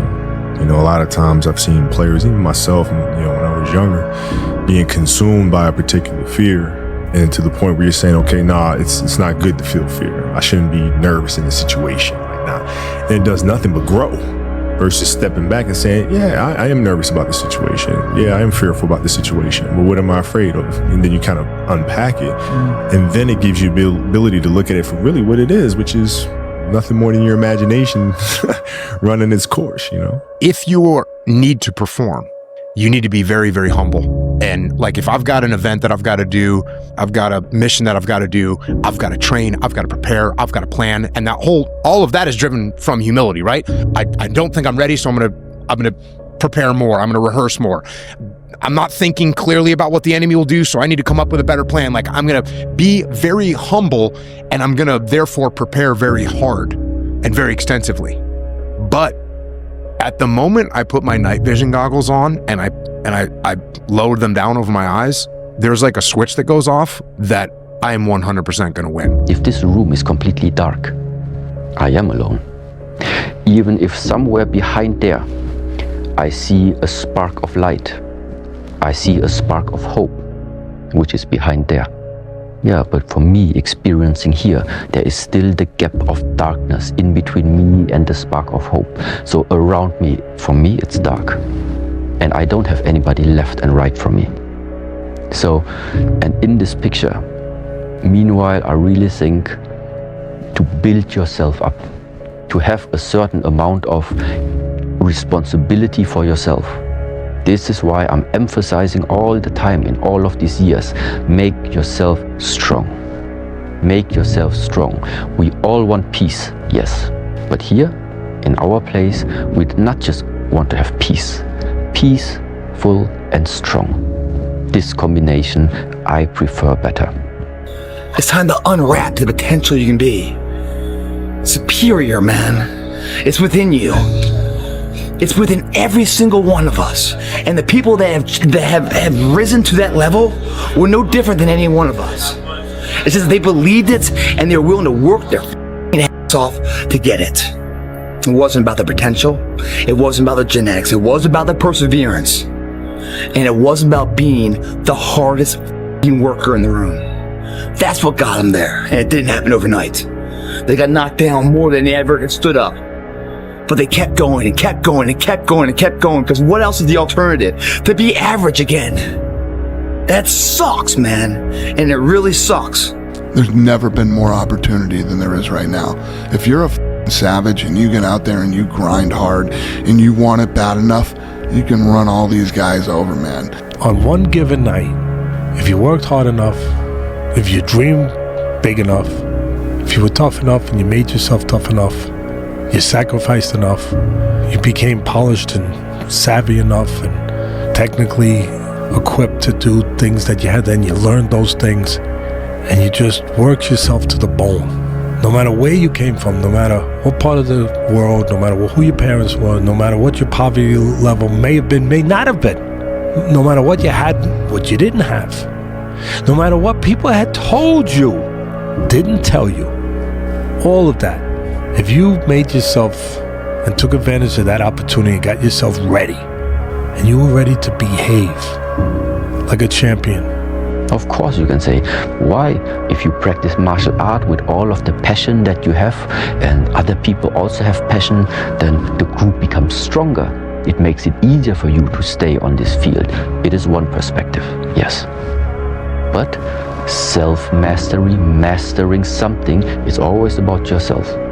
And if you want to master yourself, well, you're gonna challenge and face yourself, and this is happening alone. But if you're cool with that, man, if you're cool with walking in the shadows of yourself, and you know the only person you got is the man right there in the shadow, man. How you doing? Pretty good. How you doing? All right, man. Cool. It's kind of weird having a conversation with you, but ain't no one else around because everyone else has faded way back then, way back there. You know, if you're cool with that kind of walk of life, I'll tell you, man, the world is your playground. The only matter of concern to a wise and philosophic individual is the things completely under your control. You can't control the movements of the sun and the planets. You can't control whether a leaky ship sinks or makes it to port. You can't control the weather. You can't control other people. You can't control the society around you. There's only one thing and one thing only that you are in control of, and that is you. Your will, your intentions, yourself.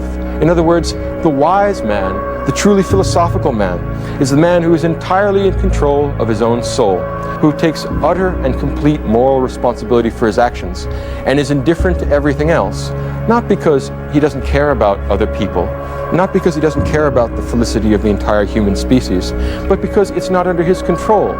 There's no use wondering or worrying about what tomorrow will bring, since tomorrow isn't under your control. Do what's right today and let tomorrow take care of itself. That's another thing you keep saying, aim low enough, have a low enough bar. Why do you mean that? Well, let's say you've got a kid and you want the kid to improve. You don't set them a bar that's so high that it's impossible for them to attain it.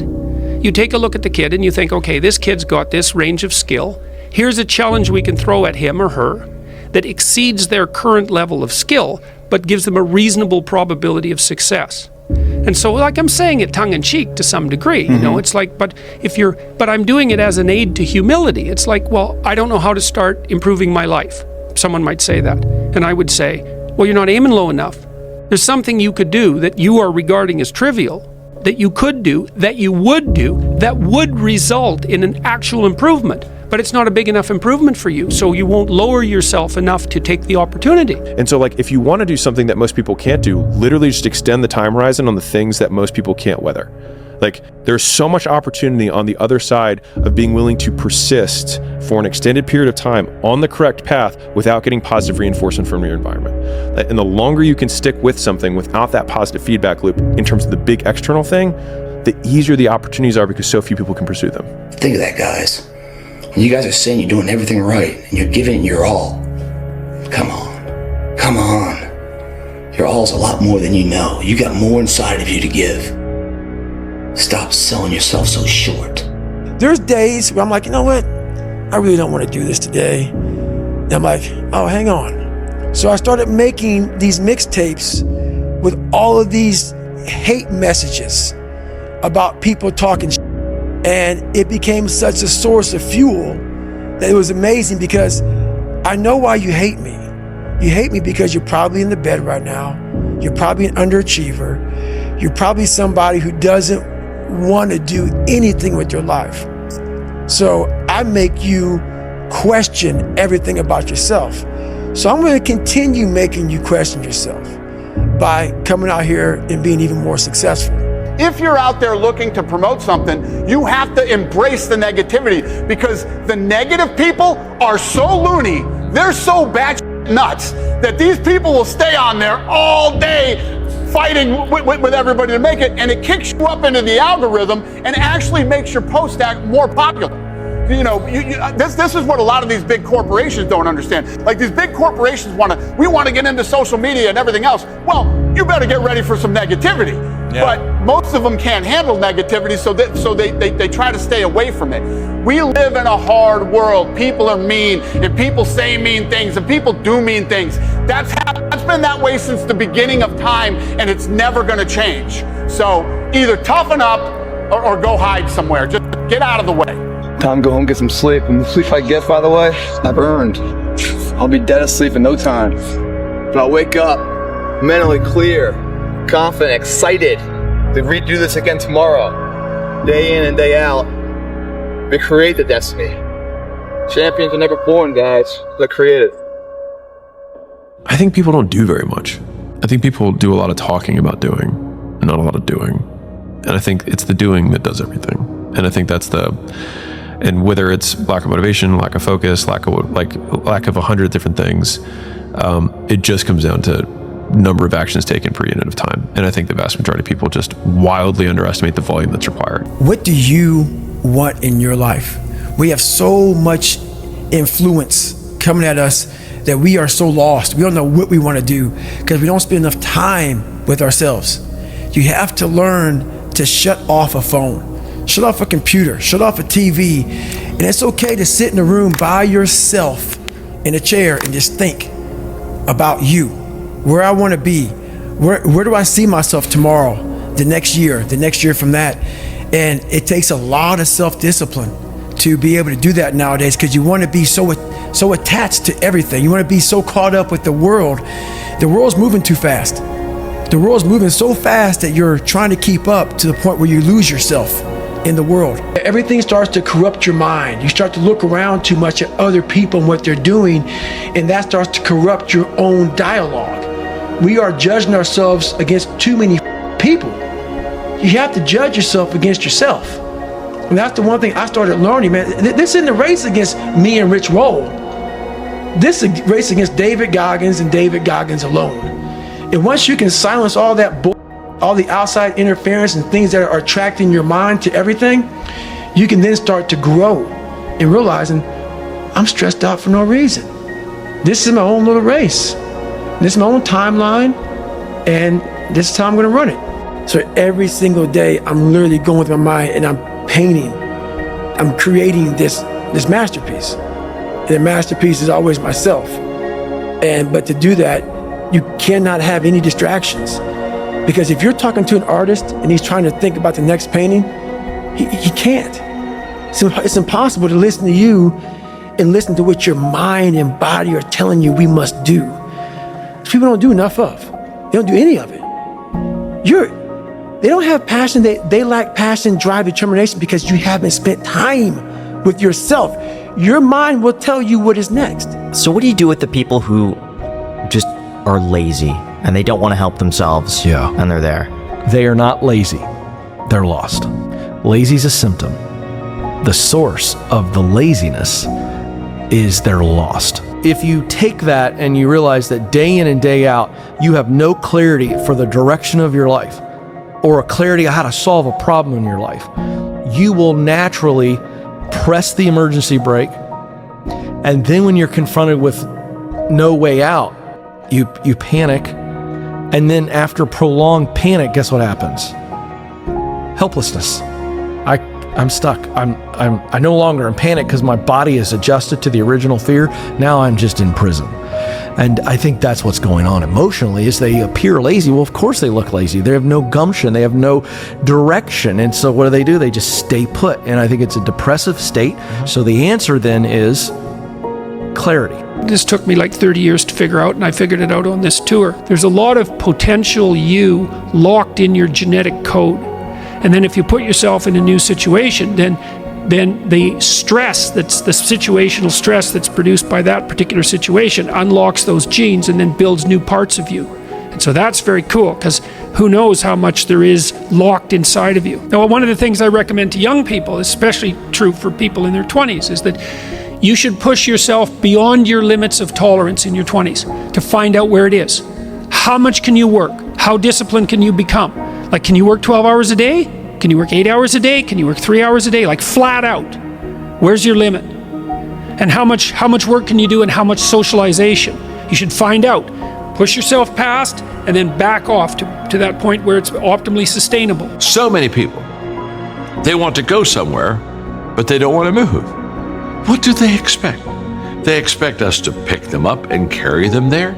No. What is it today that you've been wanting, but to be honest with you, you haven't yet gotten? I will almost guarantee you the reason that your want and desire is far from being fulfilled by achieving it is because you haven't taken action necessary. So today, don't think about it. Don't talk about it. Don't wish for it.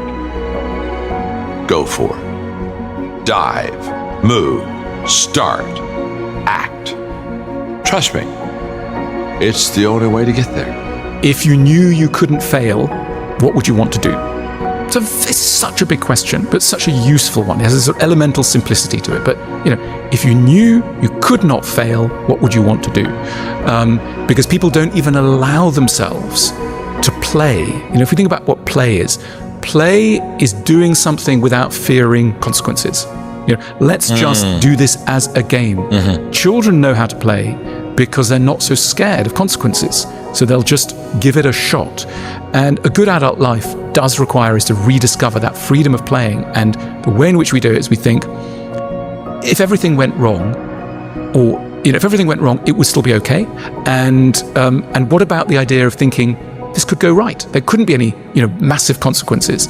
So rediscovering play around your ambition is really important. Instead of spending time getting in the mood to work, just start working. Confront the work. People think they need perfect conditions to start, when in reality, starting is the perfect condition. So many people might have been able to do so many awesome things if they could really do what they wanted to do, instead of just, following the beaten path. Bro, if you're succeeding at a life that you hate, imagine how great you'd be at one that you actually enjoyed. But there's so many people that are crushing it and they're not fired up for what they do. Imagine how good you could be if you actually woke up on a morning and were excited for what you were about to do. When people can't get up in the morning and they can't get out of bed, I'm going to tell you why. Because they can predict the feeling of everything that's going to happen in their life, and their body's resigned to the familiar. It says, another mundane day. But remember when you were a kid and you were going on a field trip? What happened then? You were up and dressed and ready to go before your parents were up. You know why? Because you knew something unexpected was going to happen. That's how we should live our lives. Waking up with the understanding to expect the unexpected, and something unusual should happen in our life as a result of our efforts. And it's just those beginning moments where it begins to happen that we begin to prove to ourselves how powerful we really are. Earl Nightingale said many years ago that 1 hour per day of study in your chosen field was all that it really takes. 1 hour per day of study will put you at the top of your field within 3 years. Within 5 years, you'll be a national authority. In 7 years, you can be one of the best people in the world at what you do with just 1 hour every single day. Dreams without goals are just dreams. Come on. And ultimately, they fuel disappointment. Exactly. On the road To achieving your dreams, you must apply discipline, but more importantly, consistency. Because without commitment, you'll never start, but without consistency, you'll never finish. Because once you start to feel like you can keep on going, then you're going to feel like you can go further. But first you got to feel like you can go. And then it will all evolve, man. I promise you. All those things are possible. But now if you know that something's wrong and you continue to do it, then you are kind of choosing to suffer.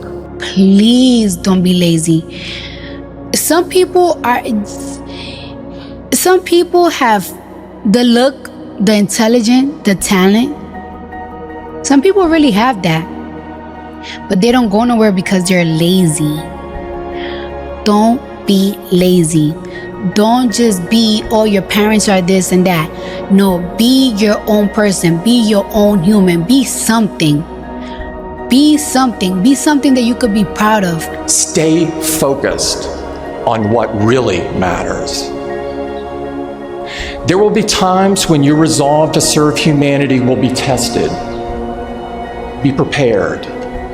People will try to convince you that you should keep your empathy out of your career. Don't accept this false premise. Lazy people don't know how to start. Weak people don't know how to finish. Successful people don't know how to stop. People demand success, but refuse to work weekends. People want opportunity, but won't talk to strangers. People claim ambition, but sleep in every day. We are the result of our actions, not our aspirations. And so I've been very comfortable being a failure, meaning I'm comfortable falling short of big goals. And I would rather fall short of a big goal and consider myself a failure than lower the goals to the level which I can accomplish all of them just so I can feel like I'm a success. And it's less about the goal setting, and it's more about the mindset of being okay being the failure. Because what it does is it frees you to imagine bigger, take risks like you never imagined you could before, because failure is not the thing you're afraid of. You know, that entrepreneurial mindset, anybody who starts a business is an idiot. You have an over 90% chance of failure. Why would you do that? Because their vision is bigger, their ambition is bigger than their skills or their accomplishments. And if you're okay with that, you actually have a good time. There is no way, Mel, if you've worked this hard, that you will not be rewarded. You have to believe that this moment is preparing you for something amazing that hasn't happened yet. Keep going.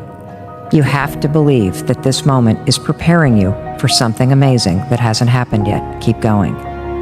And so I repeated that over and over and over and over and over again as I wanted to throw in the towel, as I would start to bash myself, as I would start to feel sorry for myself and be like, nope, there's just no way I'm going to believe that something amazing isn't going to happen. I've worked too hard. Something amazing that hasn't happened is coming. And when you get yourself into that mindset, it creates a sense of resilience and momentum and resolve that you need in order to keep going when the shit hits the fan, or when you feel disappointed, or when life is beating you down. The biggest mistake a person can do right now, no matter in which situation you are, is to give up. You might not reach the best version of yourself in this lifetime, but a better one than you are right now. The main point is to find something that you are not standing still where you are right now. At least prepare yourself slowly, step by step, to get out of that hole right now. So the best advice I can give anybody suffering from mental health or just going through a bad time is you have to really analyze your life. Because I guarantee you, most of the things that we're going through, someone else has already gone through. So what one person can do, another can do. And it's important that we believe that you are not alone in this journey. You're not the first person to go through what you're going through. Whether it's death, illness, whatever you're dealing with, a learning disability, you're fat, you're bullied, you are not the first person to endure whatever you're going through. So what that means is this: you are just as tough as all the other people that have endured what you are enduring right now. So always stay in the fight. One bad chapter don't define the book. You just stayed on the page too long. Flip it, bro. Flush it. Keep it pushing. Let it make you stronger. When you process it and look at it, let it make you a better person. Like he said, what's the lesson in it? What's the blessing in it? Everything we encounter carries with it a seed that's a lesson or a blessing. Now, for us to extract it, that's up to us. The perspective that we have about it, that's all on us. If you aren't naturally tired at night and excited in the morning, then you probably haven't found something meaningful to work on. You are not stressed from doing too much. You are stressed from doing too little of what you care about. If you are 22 years old, you are entering, first of all, some of the greatest years of your life, A, but B, this is the moment. Watch this video twice. If mama's watching this, send this to your daughter Sally right now, because you have to understand, this next 5-year window is when you don't go practical and safe. This is not the time to get the job mom wanted you to. This is the time to realize that you have a 5-year window, and it's 3 for some, it's 8 for others, but this is a 5-year window. This is the time to be massively risk oriented. I know that this is when you're supposed to grow up and go see the world, but guess what?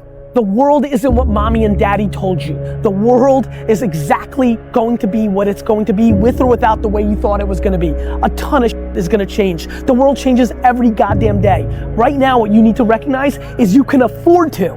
You get to live life one time.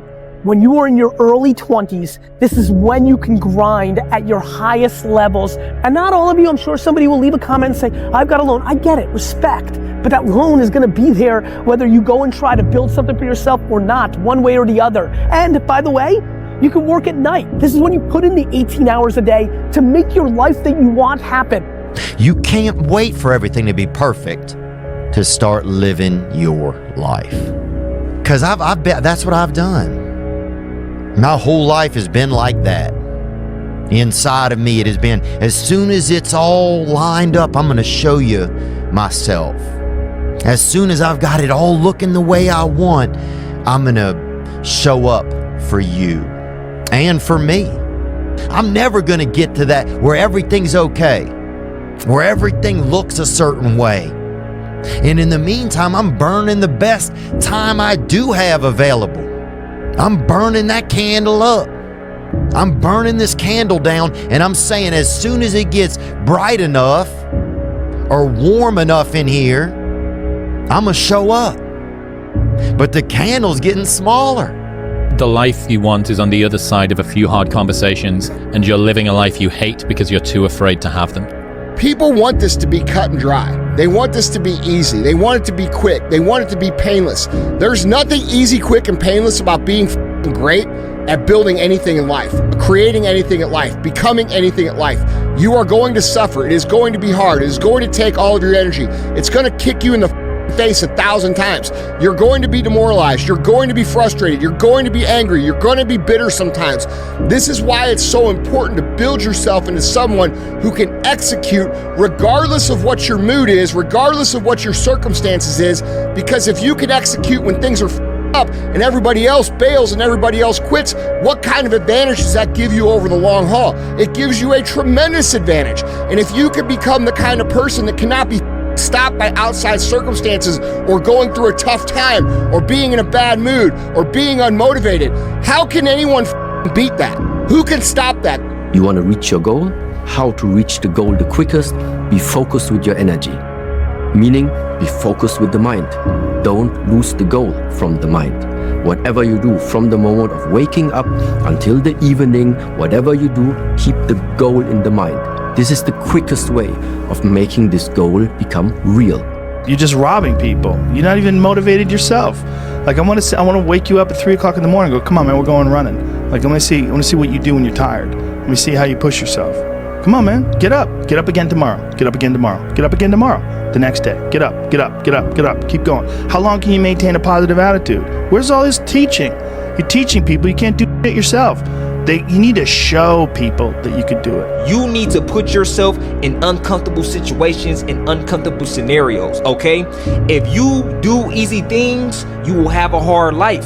If you do hard things, you will have an easy life. Let me say it again. If you do easy things, you will have a hard life. If you do hard things, you will have an easy life. As a man, you have to understand that we as men, we do better in environments where we are uncomfortable, okay? You put pressure on a rock, it turns into a diamond. It's so easy to be great nowadays, my friend, because most people are weak. Most people don't want to go to that extra mile. Most people don't want to find that extra because it sucks. It's miserable. It's lonely. You talk about that you were kind of, lonely by yourself. I was the same way. And that used to hurt me growing up. Now I thrive in that. It's time for you to go ghost, bro. This is one of the last levels. When it comes to self-improvement, we know who's really self-improving. We know who's really working when you can't even reach them. It's like, man, I'm trying to call my homeboy and I can't even reach him. I'm trying to call my friends. I can't even reach them because they're locked in, because they're really doing the things that they need to do to take their life to the next level. That doesn't mean that you can't call your friends. It doesn't mean you can't contact them. It doesn't mean that you can't talk to anybody, but it just means that you're locked in and you're finally putting your purpose first. You got to just elevate in silence. You don't even have to tell people what you're doing. You're finally just pouring back into you. You're finally giving your life the time and attention that it deserves, that it needs in order for you to elevate. You don't have to explain yourself to nobody. If you don't want to answer that phone call, you don't have to. You can send a message afterwards. Hey man, I'm just locked in right now. I appreciate you calling. I'm busy right now. I'm busy giving myself time and attention that I need so I could grow, so I can evolve, so I could be the best version of myself, because I know that y'all give so much of yourself to other people. You give so much of yourself to your friends, to your family, to your peers. It's not that you don't love them. It's not that you don't want to check up on them. But right now, you have to figure out your life. You have to figure out what direction you want to go into. You have to figure out your passion, your purpose. You have to get that clarity that you need. It can't be you and everybody else. Sometimes you have to separate yourself from the world so you can find out who you are again. Sometimes you have to refocus, regroup, rebrand yourself. You have to go through the journey of darkness so you can find yourself again. You got to go through hell so you can find the light that's within you.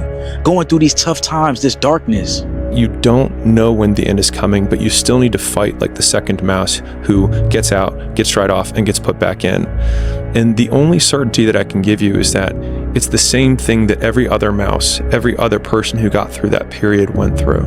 And you won't die. And if you do die, you won't care because you'll be dead. Best case, you win. Worst case, it won't matter.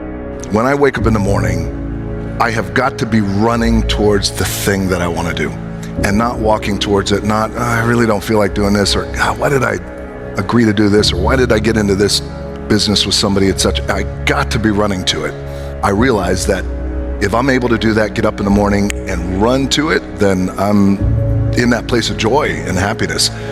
Doesn't mean that the work goes away, the work ethic goes away, you work even harder. How bad do you want it?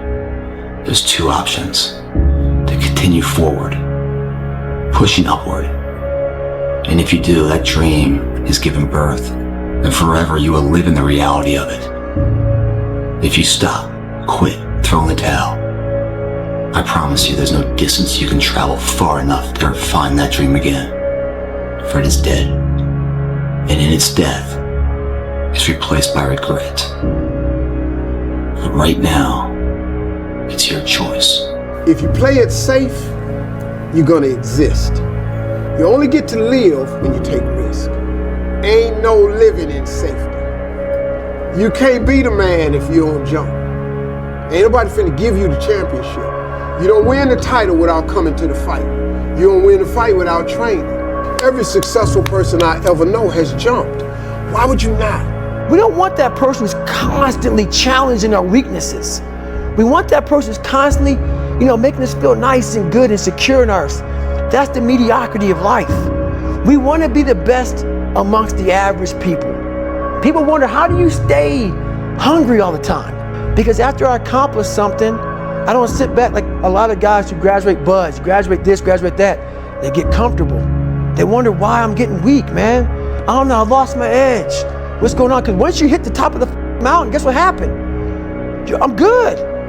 I'm good. So you wonder why you're falling down now. Because once you reach the top of the mountain, you got to build another one. That's mediocrity.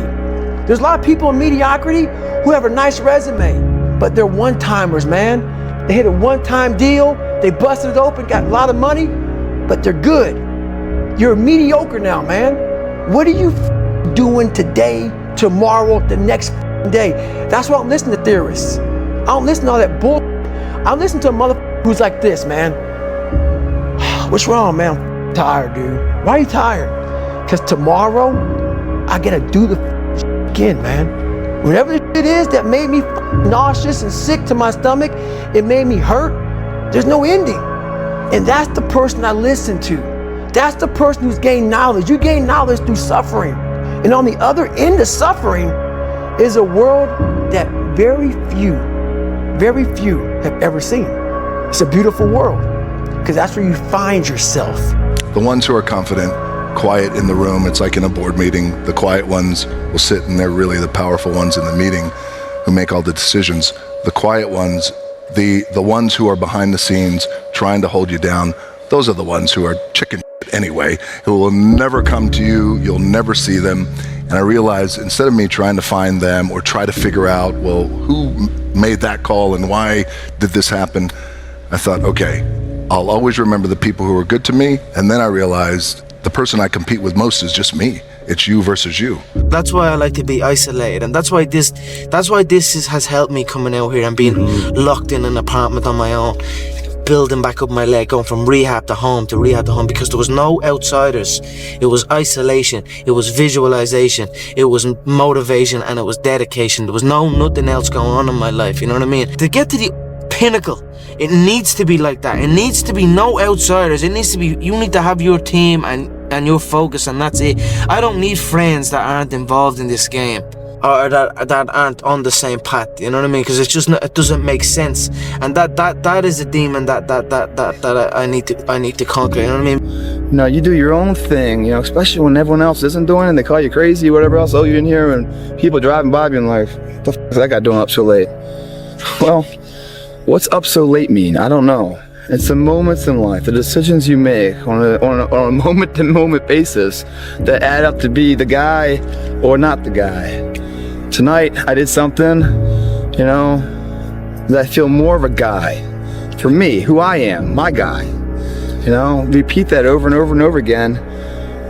It's just, one, it's a better life. You feel like more confident, you have a better sense of reality. You know, the way you go about your day is in a more productive fashion. You're more goal-oriented. They all just synergetically go together into a movement, a force that's very unstoppable, man. This is how you level up. That's how you level up. I know there's a whole bunch of people with that right there. That fires me up. That makes me happy what you just said. That brings joy to my life right there. Why? Because I know there's so many people that have the ability and just refuse to get off that couch. Refuse to study a few more hours. Refuse to go deeper, to go further. And that's where I gain the advantage. When you want to go there, bro, when you want to take yourself to a new level, when you want to improve, when there's a real change in your life you want to make, certain people you have to stop talking to, certain environments you have to remove yourself from, certain places you just won't even be at because you know it's not good for you. Because what do they say, the eyes and the ears are a gateway to the what? To the soul. So you be mindful of what you listen to, you be mindful of what you watch, and you be mindful of who you surround yourself with. You're not gonna make real change in your life with these little changes, like these little things. Oh yeah, I'm gonna start waking up early but I'm still gonna go smoke weed at night and go with my homies and do this and that. Like, no, there's gotta be real change, real acceptance of like that environment I can't be in. These people I can't talk to. This I can't listen to no more because it's not good for me. This I can't watch no more because it's not good for me. And be willing to accept and make those changes to become better. And it's not an overnight thing, but if you want real change, like I said before, you don't ever hear a tree grow. It happens. Disappear. Get off your phone. Stop trying to have everybody see what you're doing and just go do it. I realize you go higher, you go even more alone. Why? Because nobody is willing anymore to invest their energy in going higher. Because it's becoming more difficult. They say, oh, it's already okay here. Why you still want to move up there? The air is getting thinner over there. It's getting more hard to breathe. it's getting more dangerous, whatever. So that means along this way, the higher you want to go, the more likely you're gonna walk alone. This is the next thing. Along the way to mastery, you walk the way alone. We're all writing a book. What's your book look like? What does your book look like? Like your life is a book. You got a bunch of chapters in your book, but when they close that book, how good was the book? How good was your book? What was the ending to your book? If the ending to my book can be so amazing because of all that was done, not the money, all that was accomplished, the first to do, the man that did this, he caused the merger between this. Because of his commitment and growth to this, the communities were then given this, made education this, changed the way the schooling was blah, blah, blah, gave books, gave computers, gave all of the things that can be associated with you and your existence become a part of the chapters in your book. I'm telling you what, man, once you get it, come on over this side of the fence, you don't see problems anymore, man. You see situations, you see possibilities, and you can't wait to get them started, man. You're like, why did I wait so long to engage? It doesn't matter about the past, it's today. What are we doing today? Or we're going to engage now. And once we engage, we commit. There's no half commitment, there's no quarter commitment, there's no three-quarter, it's full commitment. Once we engage, it's every day we engage. Because that's the better life. And the people you will surround yourself are like-minded, and they're better friends. Friends and family for life, man. They have your back. They're solid individuals doing solid tasks, leaving a solid impact of legacy for other people. That's a solid life, man. It's your option, though. What are you gonna do? When you start, they'll laugh. When you grow, they'll cheer. When you win, they'll judge. When you fail, they'll talk. People celebrate what's easy to admire, but not what's hard to achieve. They like a rising star until it outshines them. Don't live for the applause. As the saying goes, keep working in silence until your success makes the noise. The reason why most people can't win, the reason why most people are still broke, still soft, still average, still wanting more for their lives and can't figure out why it's not happening. It's not because they don't have all the tools. We live in the greatest age of information that's ever existed. It's because they are too scared to look stupid. That means that most people are willing to trade their entire lives, their dreams, their potentials, their income, their relevancy, everything, in order to not look stupid in front of who? In front of a whole bunch of that are never gonna do anything their entire lives, okay? Most people care more about looking like they know what they're doing than actually becoming great at what they do. They'd rather stay comfortable and respected at a level 2 than actually look like a beginner trying to compete at a level 10. And that mindset is exactly why they will never, ever move from where they are. Because I'm still stuck with something that I don't want to let go. This is like a practical way. On the one side, you can really just argue by, listen, if from the 24 hours a day, you are like sleeping 8 hours and you still have then the rest of 16 hours to invest in something. If from these 16 hours, you are spending 10 hours sitting there thinking about how nice everything was a few days ago, well, it's just blocking you from investing these 10 hours in now starting to do something now or planning something that you want to put into place later. The fact that so many people believe it's so hard to do so little means that if you can just the tiniest glimmer of hope that you can self-manifest, or you're around 3 friends that you find that are a little bit more optimistic than most people are on average, that is the performance enhancer. Yes. The average American adult is obese, divorced, and less than $1,000 in the bank. That's the average. Yeah, again, the bar is low. Obese, divorced, less than $1,000 in the bank. Doing what everybody else does sounds like a safe option, but it's actually a reliable route to a life that you probably don't want. Correct. My question to you is, when was the last time you celebrated personal achievement? Where you overcame something that everyone thought you couldn't? Or better yet, you overcame something that you didn't think you could overcome. That's a celebration right there. It takes your breath away. That's the celebration where you taste the success. And once you taste that, guys, you wonder how you ever live without it. Hey, look at this dude right here. This the one who talk about all the things he gonna do but don't do it. This him. This the one who always telling everybody that he's finna do this by the end of the year but never completes it. This is the capper. You tired of that label? Do something about it. On your journey to self-mastery, you will lose 99% of your friends.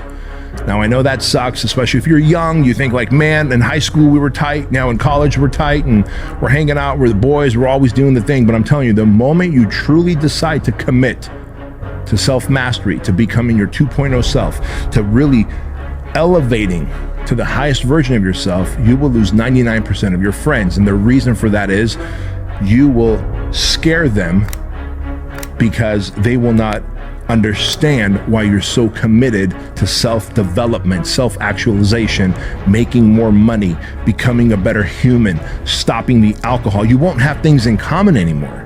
And so in your process, in your journey of self-development, you will lose 99% of your friends. Truth number 3. When your friends start to say, you've changed, remember it's because they don't know how to say, you've grown. Reminder that if you want to be exceptional, you're going to be different from everyone else. That's what makes you exceptional. You can't fit in and also be exceptional. Both have discomfort. When you fit in, you have internal conflict because you're not being 100% you. When you're exceptional, you have external conflict because everyone sees you as different. Pick one.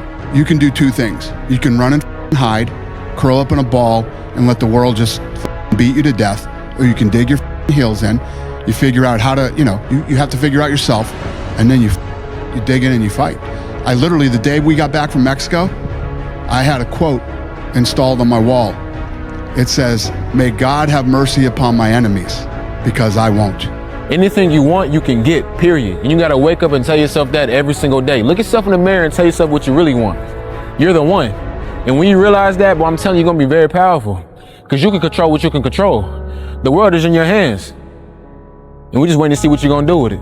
There's a great line from Rick and Morty where Rick he says or does something that's honest but controversial and everyone's booing, and he says, your boos don't mean anything to me. I've seen what you people cheer for. And I have to tell you, like, I felt that when I heard it. Like, it's a cartoon, but I felt that because I thought, if you want to conduct the orchestra, you got to turn your back on the audience. Like, if you want to do something beautiful, you have to do something different very often, and you have to do it in a very unafraid way. Only risk takers win. By definition, if you are the same as everybody else, if you're not taking a risk over and above what everybody else is taking, by definition, you can't win. If you're doing exactly what everybody else is doing, how can you possibly win? You have to be different. So I got addicted to winning. And I found that you can win more when you surround yourself with more winners. I found that putting yourself in the environment of motivational, inspirational personnel, people that just want out of life, it's addictive. You get that, like that rubs off. So my surroundings changed. My ideas grew. My wants grew. Small minds discuss other people, gossip. Good minds discuss events. Great minds discuss ideas. And so what they don't understand is the path of least resistance never makes you happy. You have to push yourself. When people talk about self-esteem, I hate this term. Like, so many kids were taught to get a participation trophy for something, and they thought, I'm gonna build their self-esteem this way. People can tell your whole life you're a piece of and your brain can go, screw you, I'll show you, and you become somebody. People your whole life can tell you you're beautiful, you're perfect, you're the best, and you can still not believe them and be depressed about your life and think you're nobody. Your life self-esteem, your self-esteem, esteem for yourself is earned by you doing something difficult for you. When you do something that's incredibly hard and you push through it, your brain starts to have inner pride, not fake ego pride. Like, people don't want to genuinely work. That's what's going to separate you from everybody else. Yes. You're going to put the hours in to work. I was in college, laptop, everybody going to parties and I'm in college with my bum external drive hanging out the laptop, editing the video. Just walking past the comment room like, what you doing in here? Like, what are you doing? I'm like, I'm editing. I'm over here editing. I record the video, edit the video, 5 minutes before class, upload that. The class is all the way across the other campus. I upload, make sure I upload, and I'm sprinting across the campus to go to my class. I feel beautiful obsession. Can I call it that? Is it a beautiful obsession? It's a beautiful life. Make no mistake about it. It's a beautiful life. I live good now. I live damn good. I live like I should, like I'm supposed to, like a young 27-year-old world champion should live. There is a difference between passion and obsession. When you're passionate, everybody cheers you on. They're stoked for you. Oh, you found your passion? Awesome. Follow your passion. Live with passion. Be passionate. Chase your passions. Everything, like passion. Passion's good. Like, the world's gonna be like, yay, passion, right? When you're obsessed, they're like, why you gotta be so crazy? Why can't you be satisfied? Why do you always gotta get things so perfect? Why do you spend so much time here? When you're obsessed, people think you're nuts. So it's different. And it's like, I always tell people, if no one thinks you're crazy, you're not yet operating to the outer limits of your potential. You're not there yet. Get it, David, come on. Yeah, there you go. There you go. Energy, let it out. 7, 8, 9, 10, a machine here. There you go, nobody works like David in this house. 13, come on. 14, come on. 15, shut that muscle down. 16, come on. Get it. 17. They don't know me, son. Get it. 18. They don't know me, son. Get it. 19. They don't know me, son. Yeah. 20, you got some more in you. 21, yeah, get it again. Come on, we want to see it. Good. 22. Who's gonna carry the boats and the logs? That's you, buddy. Come on, 23. Come on, 24. One more, David. Who's one more? Carry the boats. You're gonna do it. You're gonna do it. You're gonna do it. You did it. Yeah. You obviously don't want it bad enough. I became obsessed. I became obsessed with being the baddest motherfucker that God ever created. Am I that? I don't care. I believe it. And I was trying to tell him, once you become obsessed with something, obsessed, it's okay to be unbalanced for a while. It's okay. Don't be all this stuff people say, you gotta be balanced. To be the best in the world at what you do, it's not about being a Navy SEAL, people. The best at what you do, you have to be unbalanced to find every bit of energy and strength that you have to pull it off. Then you get balanced once you become great. I just beat me. This ain't about nobody else. I don't give a fuck about nobody else. I just beat me. If I can keep beating myself, pause, I'm in a battle with the only person that I really want to beat, and that's me. I don't care about anybody else. If I can continue to outdo me from the day before, then I'm ahead. Well, it's that time of year again. We start to feel real happy. Why? Because we're not going to work. If you believe in Santa Claus and you celebrate Christmas, you're looking forward to Santa Claus coming down the chimney giving you some presents. It's a real good time of year. So in that good time of year, we start to feel real good about ourselves. So I start to feel great. So we start making promises to ourselves about, hey, I'm gonna lose some weight. I'm gonna do better in school. I'm gonna be better here, be better there. But guess what happens? The real Merry Christmas happens when all of that noise is gone, it's quiet, and it's you against you, and now all those endorphins are gone. And that promise you made about getting up early and getting after it to go lose weight, study harder, guess what? It's a lot harder now. That repetition becomes a lot harder now. Stop trying to feel motivated. This is one of the biggest mistakes we all make. We want to feel motivated. We want to feel excited. We want to feel enthusiastic. What I've learned very, very clearly is that if you wait for motivation, you'll be waiting a long, long time. People who make moves don't wait for motivation. People who make progress don't wait for motivation. Actually, they do things when they don't feel motivated. That's the key to success. That's the key to discipline, is doing things when we don't feel motivated. Motivation is this myth. Yeah, it's crazy to sometimes think like, what can happen if we decide, I'm gonna see what happens when I decide that I am qualified. What happens when I decide for myself that I'm gonna do something different?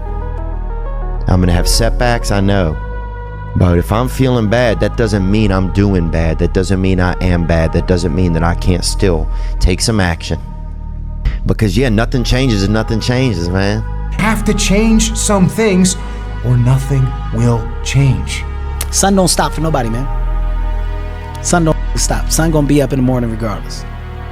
That sun is gonna be up in the morning regardless of how I feel and how depressed I am. The sun is gonna shine in the morning, and at nighttime the moon gonna be there, and you gonna look up, these days gonna keep going by.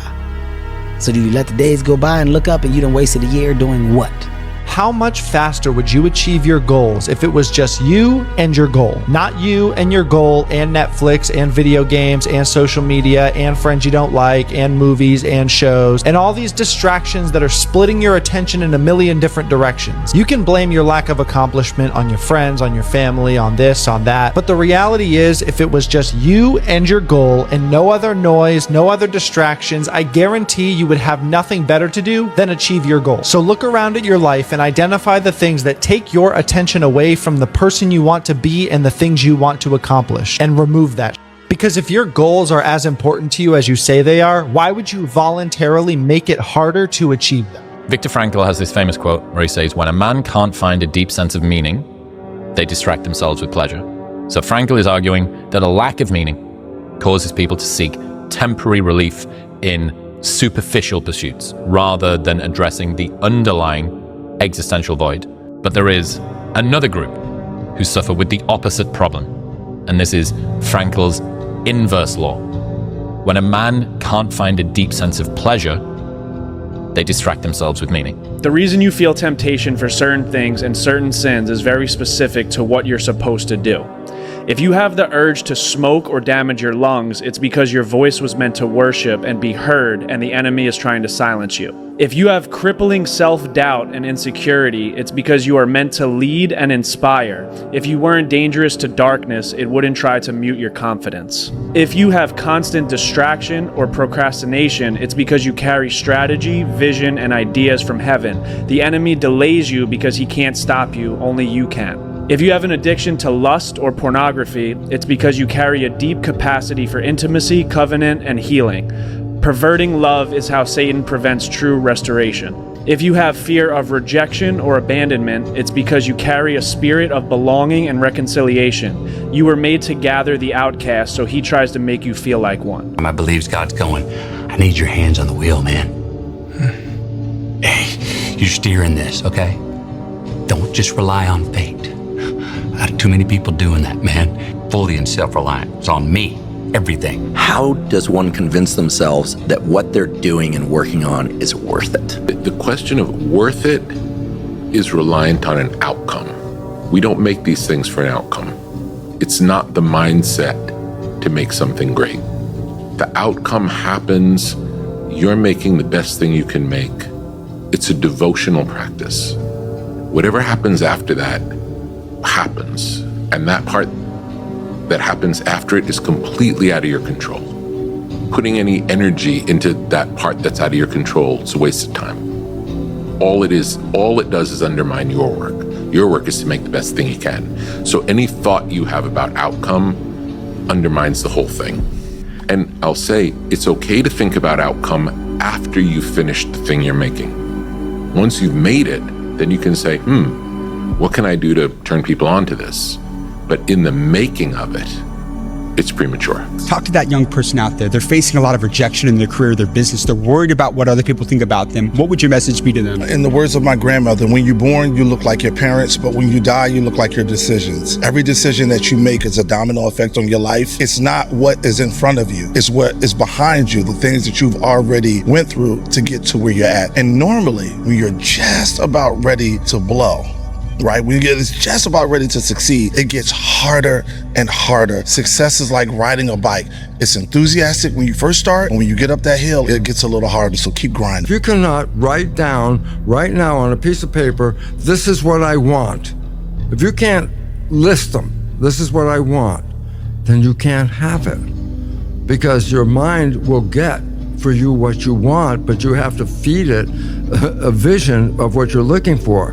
It's always interesting because the function of the mind is to make coherence between your belief and your reality. If I believe it's not going to work, then the function of the mind will manifest in a situation where it doesn't work. If I totally believe this is how it's going to work, then my mind will set me up in a situation where it works that way. And all of a sudden, that's when you start to realize, wait a minute, it's not chance anymore. This isn't chance, this is creativity. And we are creators. People want to find their passion, but you don't find it, you create it. And you create it by getting good at something. And to get good at stuff, you start by doing something you suck at. Then you get good, then you like it. Then people ask how you found your passion. Answer, by starting when you sucked and not giving up. It's not the critic who counts. It's not the man who points out how the strong man stumbles or where the doer of deeds could have done it differently. The credit belongs to the person who's actually in the arena, whose face is marred with sweat and dust and blood, who strives valiantly, who comes up short again and again and again, who in the end may know the triumph of high achievement, and who, when he fails, he does so daring greatly. That's when I learned that if you're going to be brave, you're going to fall.